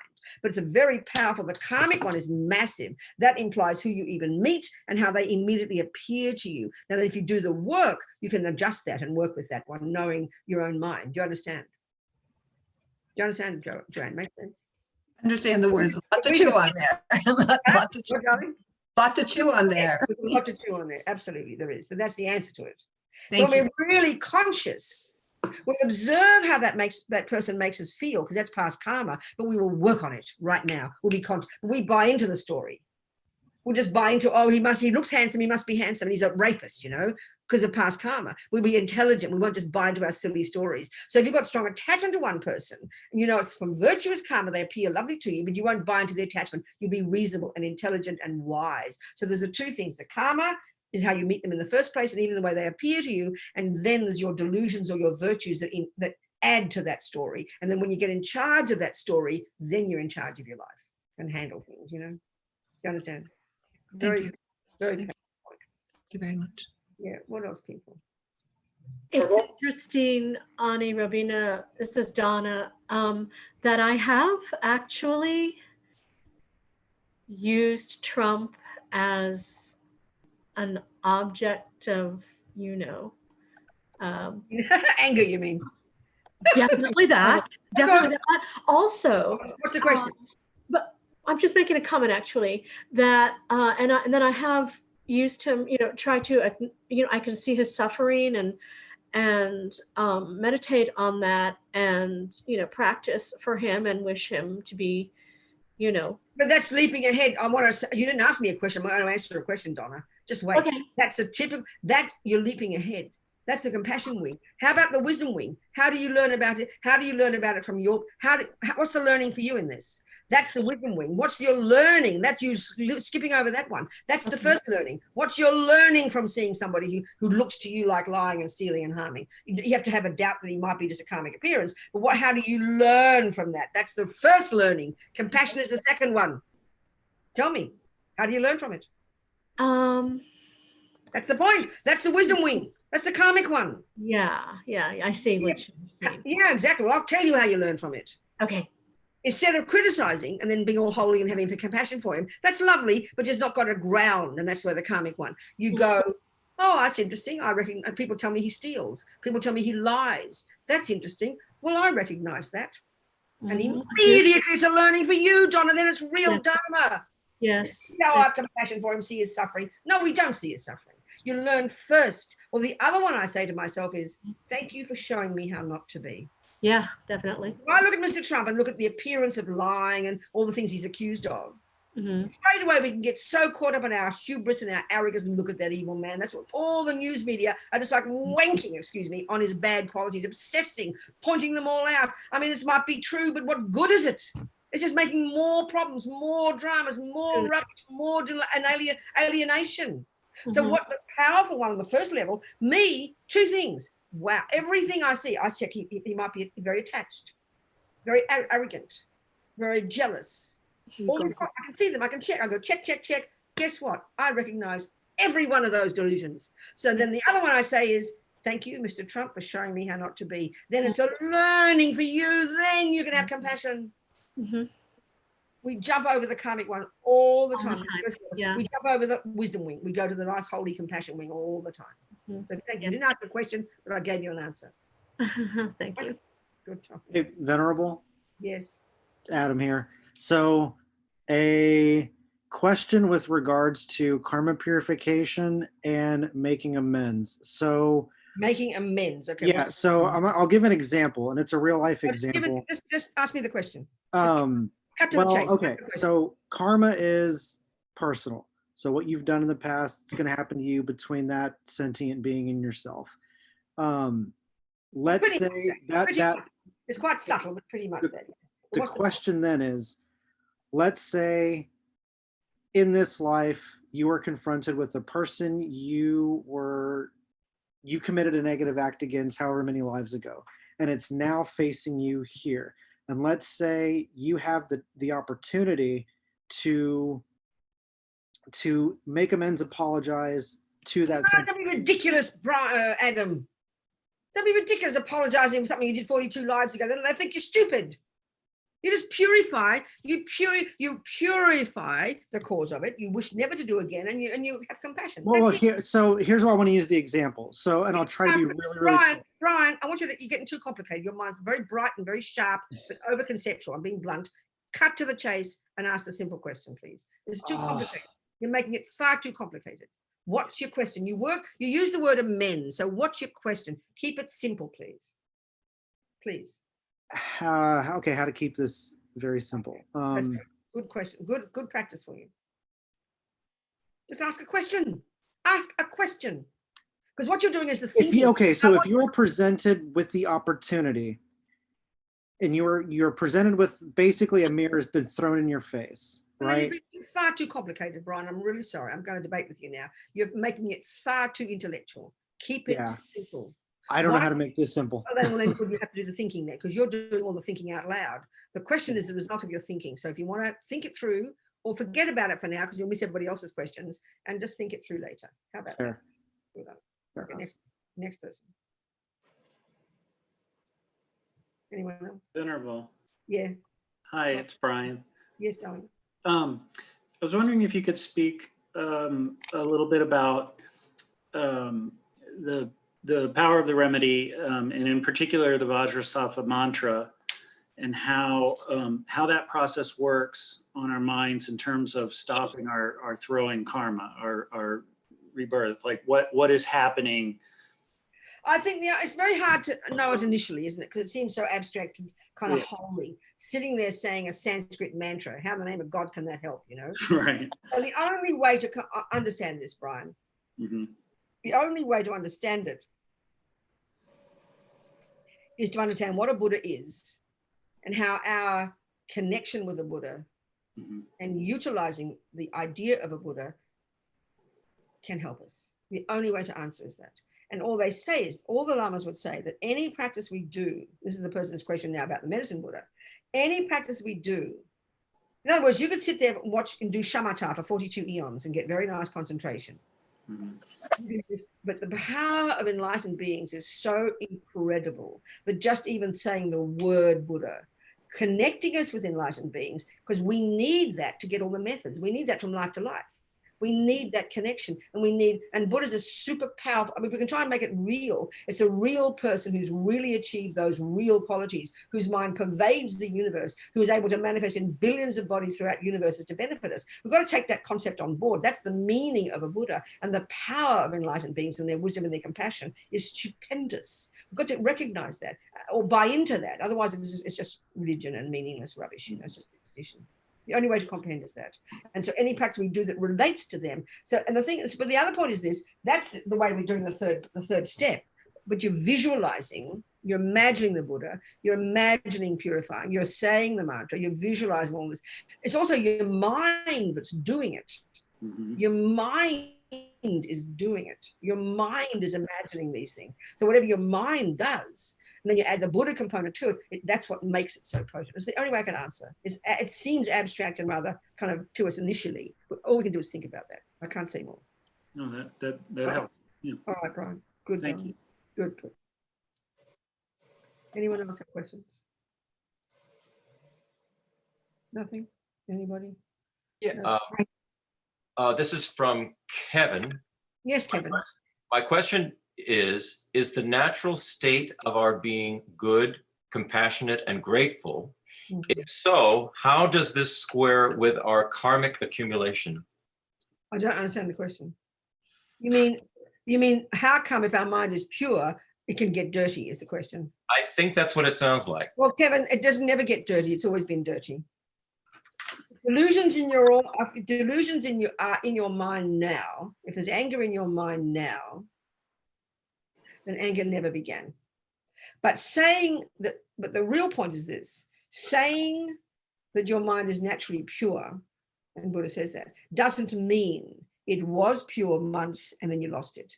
It means that the potential is there to remove the pollution. So water. I like a simple analogy, water. We know it's 2 bits of H and 1 bit of O, or all the other minerals as well, but forget them. We know that glass of water can have some pollution in it. that's so bad it could poison you if you drank it. So we know the difference here with the pollution. I know it's unfortunate that the pollution did begin at some point, but this is just a rough analogy about the purity. As long as there is H2O in that glass, no matter how polluted it is, we know that that H2O is pure. But at the moment, it's dominated by the pollution. But we know as long as the natural H2O, as long as that natural purity is there, you can extract the pollution and then manifest the purity. Our minds are like that. So delusions are beginningless, but they're not endless. We can remove them. And why is that? This is the crucial point, because they're lies, they're misconceptions. And this is hard to see. There's another whole discussion now, but the purity one means, again, I'll repeat, doesn't mean it was pure once and you lost it. That's not a possibility. If you were enlightened at one point, which means you'd have a mind that's completely perfected, with not a skerrick of delusion, not a fraction of delusion, delusions could never enter into the mind. It's not a possibility. Because delusions, whatever's in the mind is beginningless. Whatever exists is beginningless. But in other words, you can have a chicken, which will bring it. If you've got an egg, you know it came from a chicken, but you can break that egg anytime you like and never get another chicken. So delusions are able to be removed, and the fundamental goodness of wisdom and clarity and joy and virtue, they are fundamental and they are beginningless and they are endless. So it's hard to hear this initially because we give equal status to neurotic states of mind and virtuous states of mind in our culture, but they have there's a massive difference in their character. And now this is the other discussion. The logic for why we can remove delusions from the mind is very simple. But it's not how we think about the mind. So the key function of all the delusions is that they are misconceptions. Or we think of them as emotions, and they are. The emotional component is very clear. But like we were saying before to Lee, I think, or someone, we don't notice the emotions. We don't notice the feelings. We don't notice the attachment and the aversion and the dramas until our body feels it, until we're stressed. But that's just too late. When we start to be aware of our mind, we're going to see the conceptual story of aversion. Every time Lee sees the sick person, aversion arises and she gets distressed. If we can catch that, we're going to start to notice it's a conceptual story. It's an interpretation of that event. When the anger arises to Mr. Trump, for example, or your next door neighbor or your ex-boyfriend, and you're really angry, your body's shaking. But that anger is a conceptual story deep in your mind, which is a natural response to meeting something your attachment doesn't want. So once we start to really get deep into our mind, to unpack and unravel, we're going to get to the level where we can see it's thousands and thousands of conceptual stories. We only notice them when they rise to the surface at the level of emotion and vomit out the mouth or touch our body. It's just too late. It's too late. So when we can see that all these disturbing emotions are rooted in, underpinned by, driven by conceptual stories, viewpoints, then we can see that they're conceptual.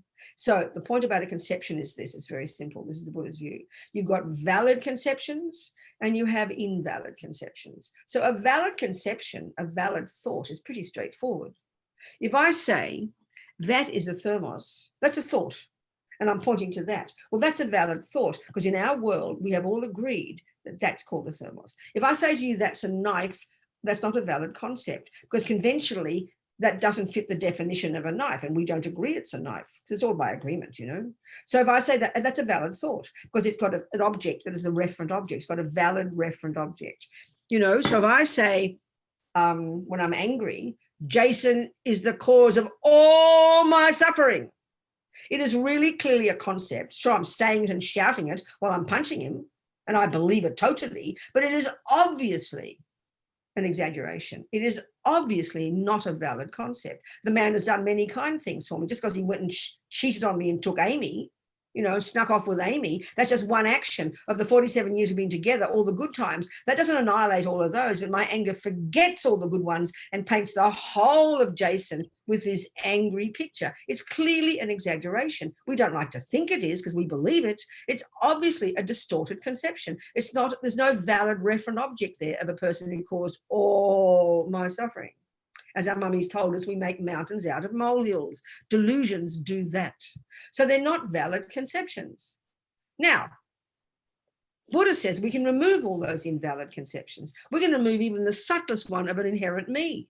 That also is an embellishment of the I. Everything, the delusions embellish. They, as Lama Zopa says, all delusions decorate on top of what is there, layers upon layers of characteristics that aren't there. That's the job of all the delusions. And Buddha has found, because they're exaggerations, they don't have a basis in reality, so they can be removed from the mind. So we can prove that. If I'm just learning English and I don't remember the word, and I'll say, oh, that is a knife. Oh, Robina, don't be silly. It's not. It's a cup. I go, oh, I forgot. That's easy example. So first I had a thought, that is a knife. And then I had a thought, that is a cup. Now, they're both thoughts. They're both concepts. They're both in my mind. Now, we can discover that one is valid and one is not. So now the point is this. I say, oh, it's a knife, because I forget the English word. And you correct me, and I'm happy to hear I'm happy to hear it. I'm not attached to it being a knife. I just made a mistake. So then I say, oh, you're right. It's a cup. Now this is the question. It's a very simple point. I had a thought just beforehand. It was, that is a knife. Then you said to me, no, no, no. You corrected me, and I believed it. And then I agreed with you. It's a cup. So the question, very simply, is what happened to the previous thought? Well, it's obvious. It disappeared into a puff of smoke. It doesn't have any valid, it has no existence any longer. That negative thought, that wrong thought, that misconception went into oblivion. It no longer exists. Why?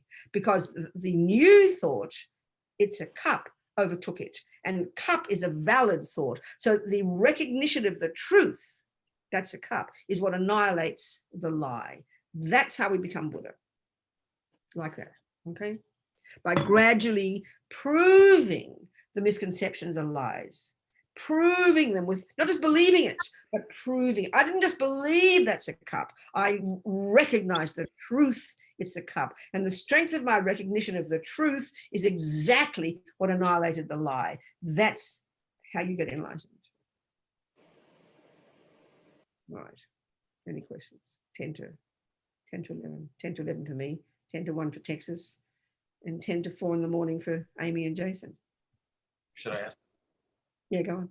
There is one more question from the chat. Good, go. Is it important to say our prayers, refuge, etc. in Tibetan, or is English okay? Oh, of course, English. I never say them in Tibetan. I sing a few prayers in Tibetan, but not many.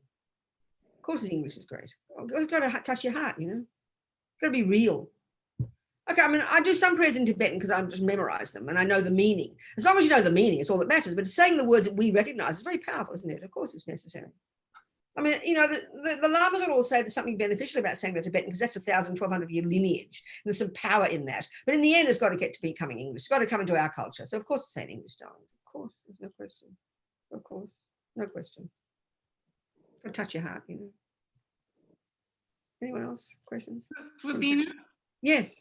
Yeah, I have one question about what you just said about proving the misconception of a lie.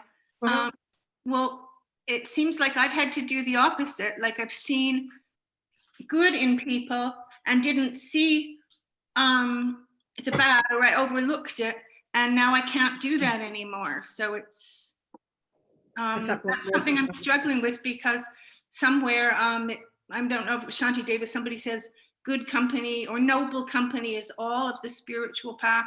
It seems like I'm needing to be largely separated from old friends, you know, who are not. I'm lost, Tasha. I don't understand your point, darling. I'm really lost. I'm so sorry. Say it again. Okay. What's the question? Make it a question, darling. What's your question? Okay, if you see the good in people and don't see the bad. Okay, Tasha, before you go forward, now I understand the question. Listen to me. If you only see the good in those vegetables and see all the nice nourishment, but you don't see that the vegetables are poisoned, you're in trouble, baby. So don't be stupid, be intelligent. See the good qualities in somebody. The Buddhas see your mind perfectly. They see all your delusions, they see your negative karma, but they want to buy into your good qualities. They want to feed into those. They talk to that part of you. But the delusions are still there. So a wise person, Sasha, sees the other person clearly, but you'd have compassion and you'd know why the way they are. But not seeing their bad qualities, that's because of attachment, sweetheart, and that's idiocy. So you've got to learn to practice. Right, all of our discussions have come down to the same thing for you. You've got to learn to see your own attachment, your own anger, your own fears, your own delusions, your own depression. That's all of us, darling, because that's what leads us up garden paths. That's what gets us to be confused about other people. It's foolishness, not intelligence. Do you hear So me, dear? when you see clearly, then do you just stop seeing them, stop taking their calls? What? It's up to you. That's your call. If you can decide they're not good for your life, you say goodbye to them. It's your decision, Sasha. You have to know where you're at, darling. This is the point we're continuously saying with you. You've got to know where you are at, what you can handle. You have to know your mind, Sasha. Your mind, your limitations, what you can handle. You have to decide. You have to decide. You have to decide based upon your wisdom, knowing your mind, doing your practice. That's the question. That's the answer, sweetheart. It makes me feel really sad. What does? Using your mind. What's wrong with seeing your mind? That should make you happy. No, seeing behind what the delusions I've had about other people. You know why? That's because you don't like to see your own, sweetie. When you can see your own, you don't mind seeing others because you have compassion, Sasha. So Yeah, see your own.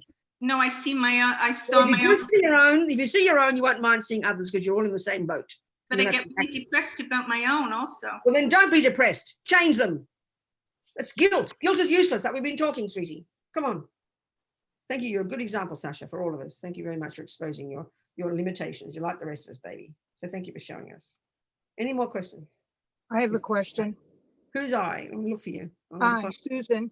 There you go, Susan. Talk to me, sweetheart. I want to ask you about karma and rebirth and grasping. Yes, I need to clean up my karma, I think. Oh, well done, girl. We all do. Don't worry about it. Okay, so I was born to a mom that didn't want me, gave me up.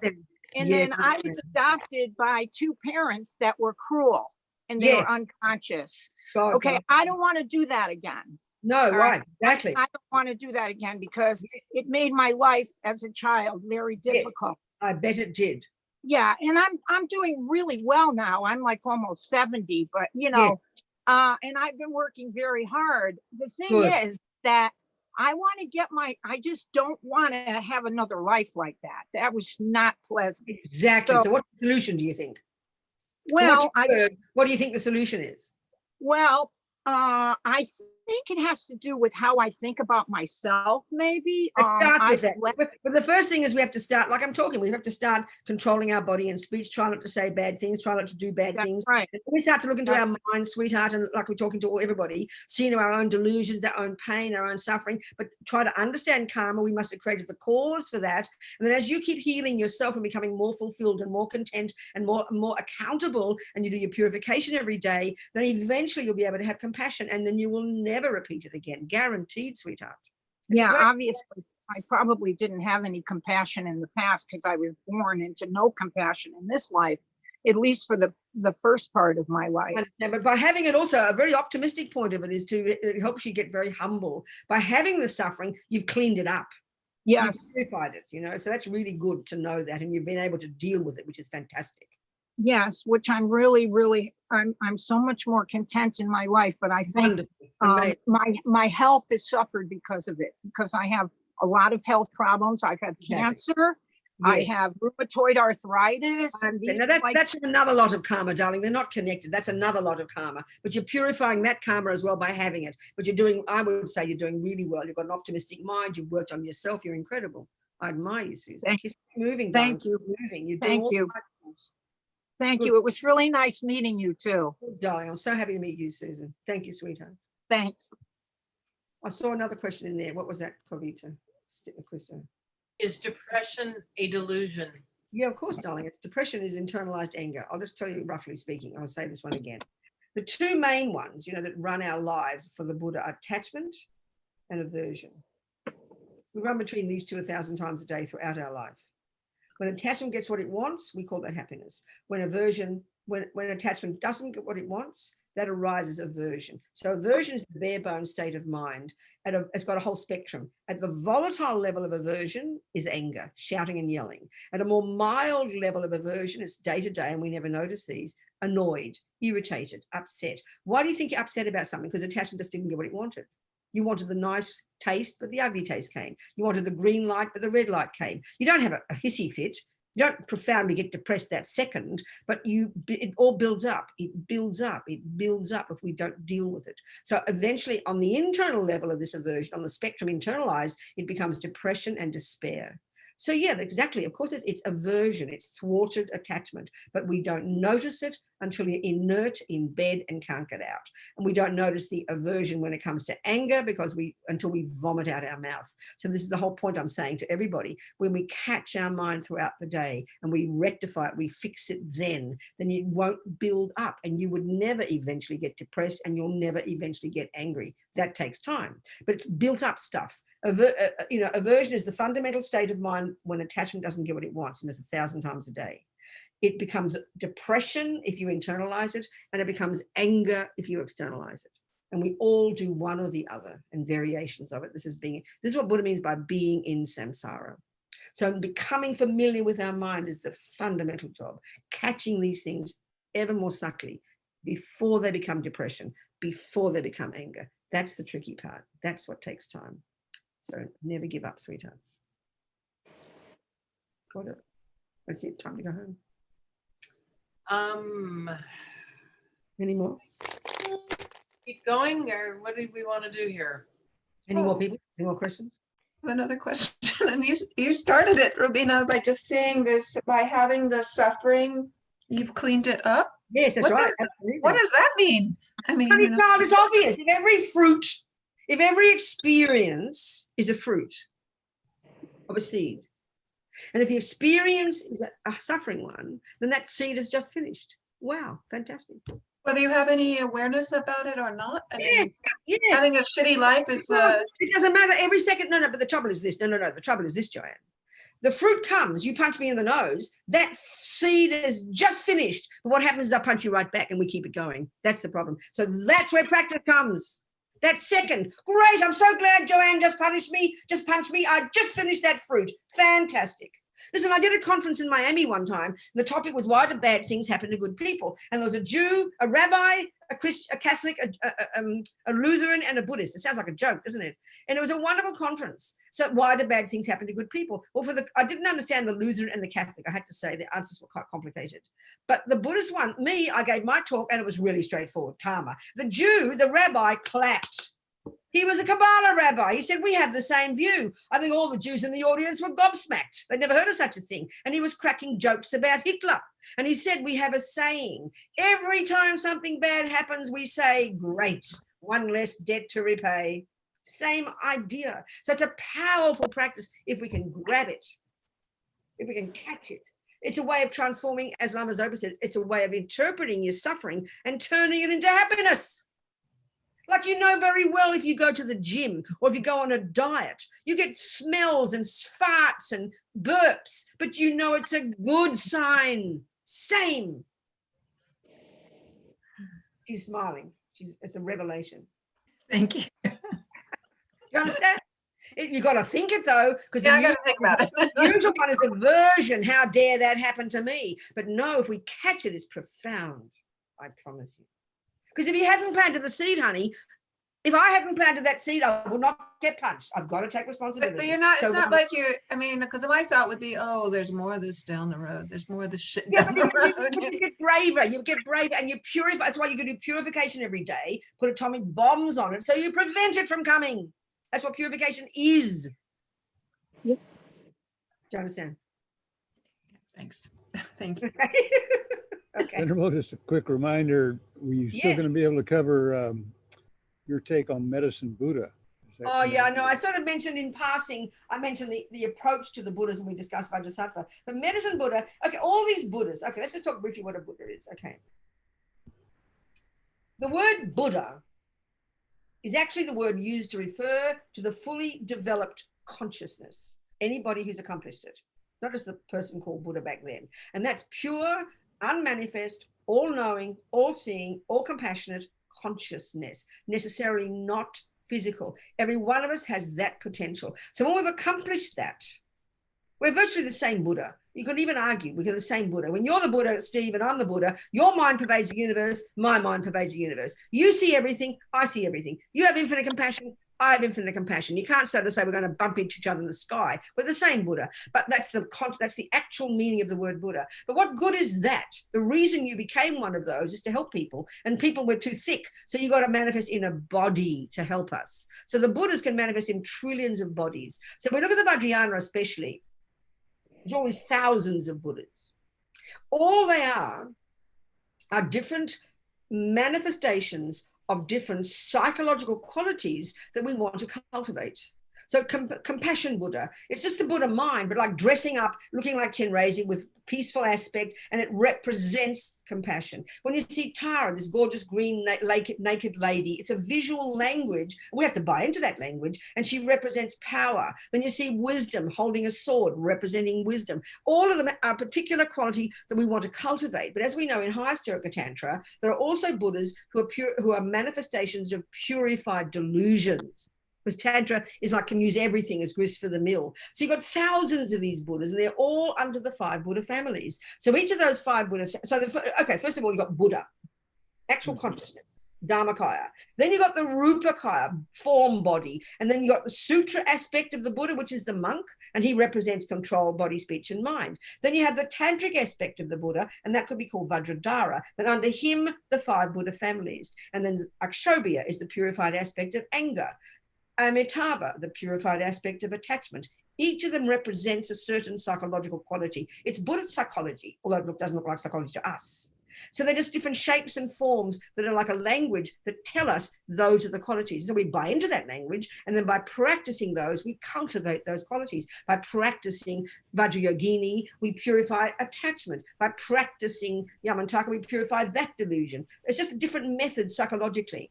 So all of these Buddhas have their own function. It's the same Buddha mind, if you like, but there's millions of forms, millions of bodies, all taking different shapes and sizes. So one of those forms is called the medicine Buddha. He looks like the monk in the sutra aspect, but he's dark blue, and it's just he's holding his medicine. And so that Buddha has that particular energy of healing and of making problems go away. They all got this job. And so by our buying into those qualities, we cultivate those qualities.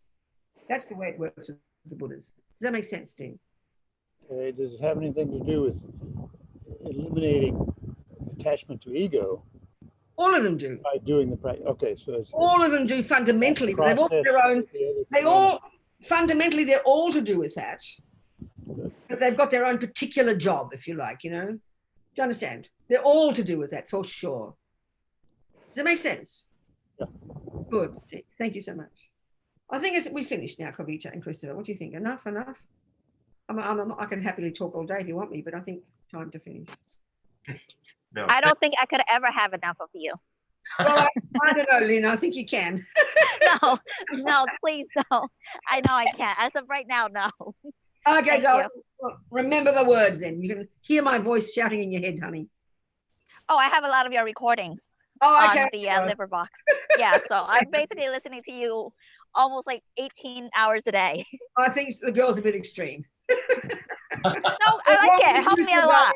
As long as it's useful, honey, I'm very, very happy. Okay. Thank you.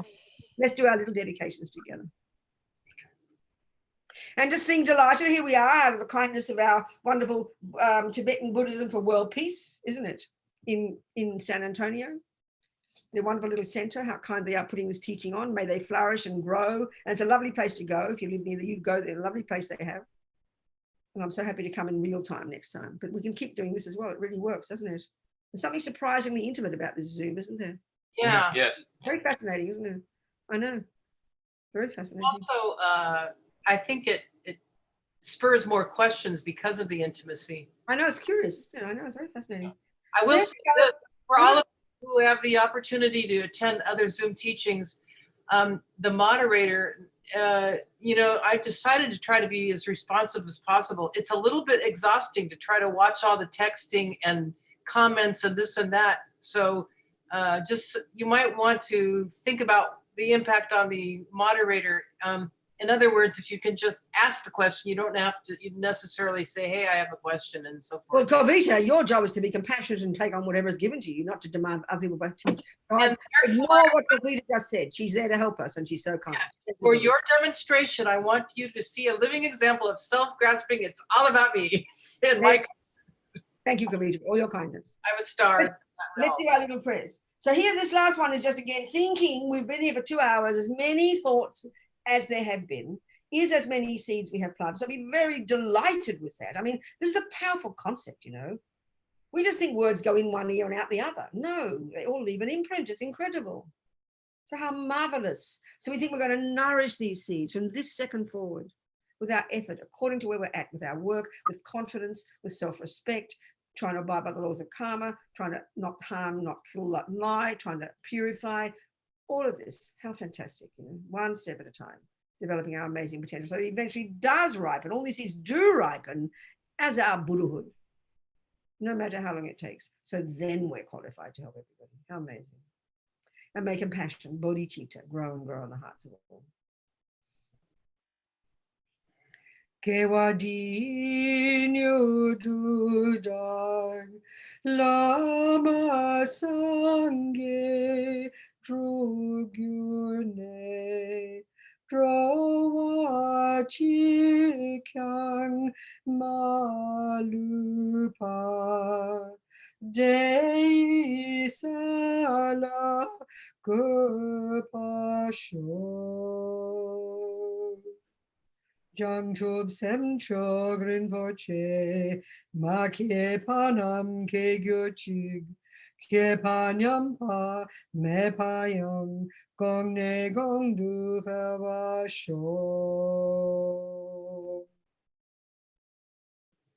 All right, that's it. Okay, sweethearts, everybody, thank you so much. Venerable Robina, Yes. Thank you so much. Thank you so much. I just wanted to thank you. Oh, it's a pleasure, darling. Thank you so much. Thank you. I hope you have. I hope you have a long, long, long life. I'll do my best. Thank you for what you do, and may every single expression of happiness be for you in this life and many, many, many, many lives. And please, please, always, always keep doing what you do for all of us. Thank you so much. Thank you, Gloria. So kind, darling. Thank you so much. Thank you. Thank you. Thank you. Thank you. Come and teach us. Robina, thank you. Thank you. Thank you. Thank you, Doc. Thank you. Thank you. Bye. We hope to see you in person next time, Venerable, here in San Antonio. Thank you. Yes, please continue coming back and teaching us, Venerable. Thank you. See you in Australia. Bye, everyone. Thanks. Bye. Thank you. Bye. Bye. Hi, everybody. Bye, all. Yeah, thank you, Kavita. Thank you, Christopher. Thank you, San Antonio. Thank you so You're much. great. San Antonio. Live. all y'all from all over the world. Remember the Alamo. Yeah. Thank you, Kavita. Thank you. Thank you. Thank you, Kavita and Chris, so much. Christopher, thank you so much. Thanks everybody for coming. Wouldn't be the same without you. Sure wouldn't. Kavita, do you have my email so that you could email me the PayPal information? Maybe when you get it. I don't know. I don't know if I have your email. Can I put it in a message to you here? Yeah. Okay. All right. What else, people? Oh, it's good. It was beautiful. It was wonderful. It was beautiful. It was really, really beautiful. Yeah, it's just amazing. It's just so incredible to, yeah, just to aspire to be where we are in the heart when she's with us. Yeah. It's really amazing. That's where the lamas are all the time, and that is why they are always smiling, you know? So just having the aspiration is incredible. Thank you for what you do for us, Kavita, Christopher. Thank you so much. Oh, you're so welcome. Yes. And I will also wish you happiness and life and all the amazing things. I know you know how this is. You kind of get to a point where you don't know what else to do. Yeah, so that's well, this is beautiful. Thank you for what you do for If I all of look us. over at the other options of not doing this, I see the abyss, you know, of Ego. nihilism or whatever. Oh yeah, forget it. It's just like no. It's just like the thunderstorm.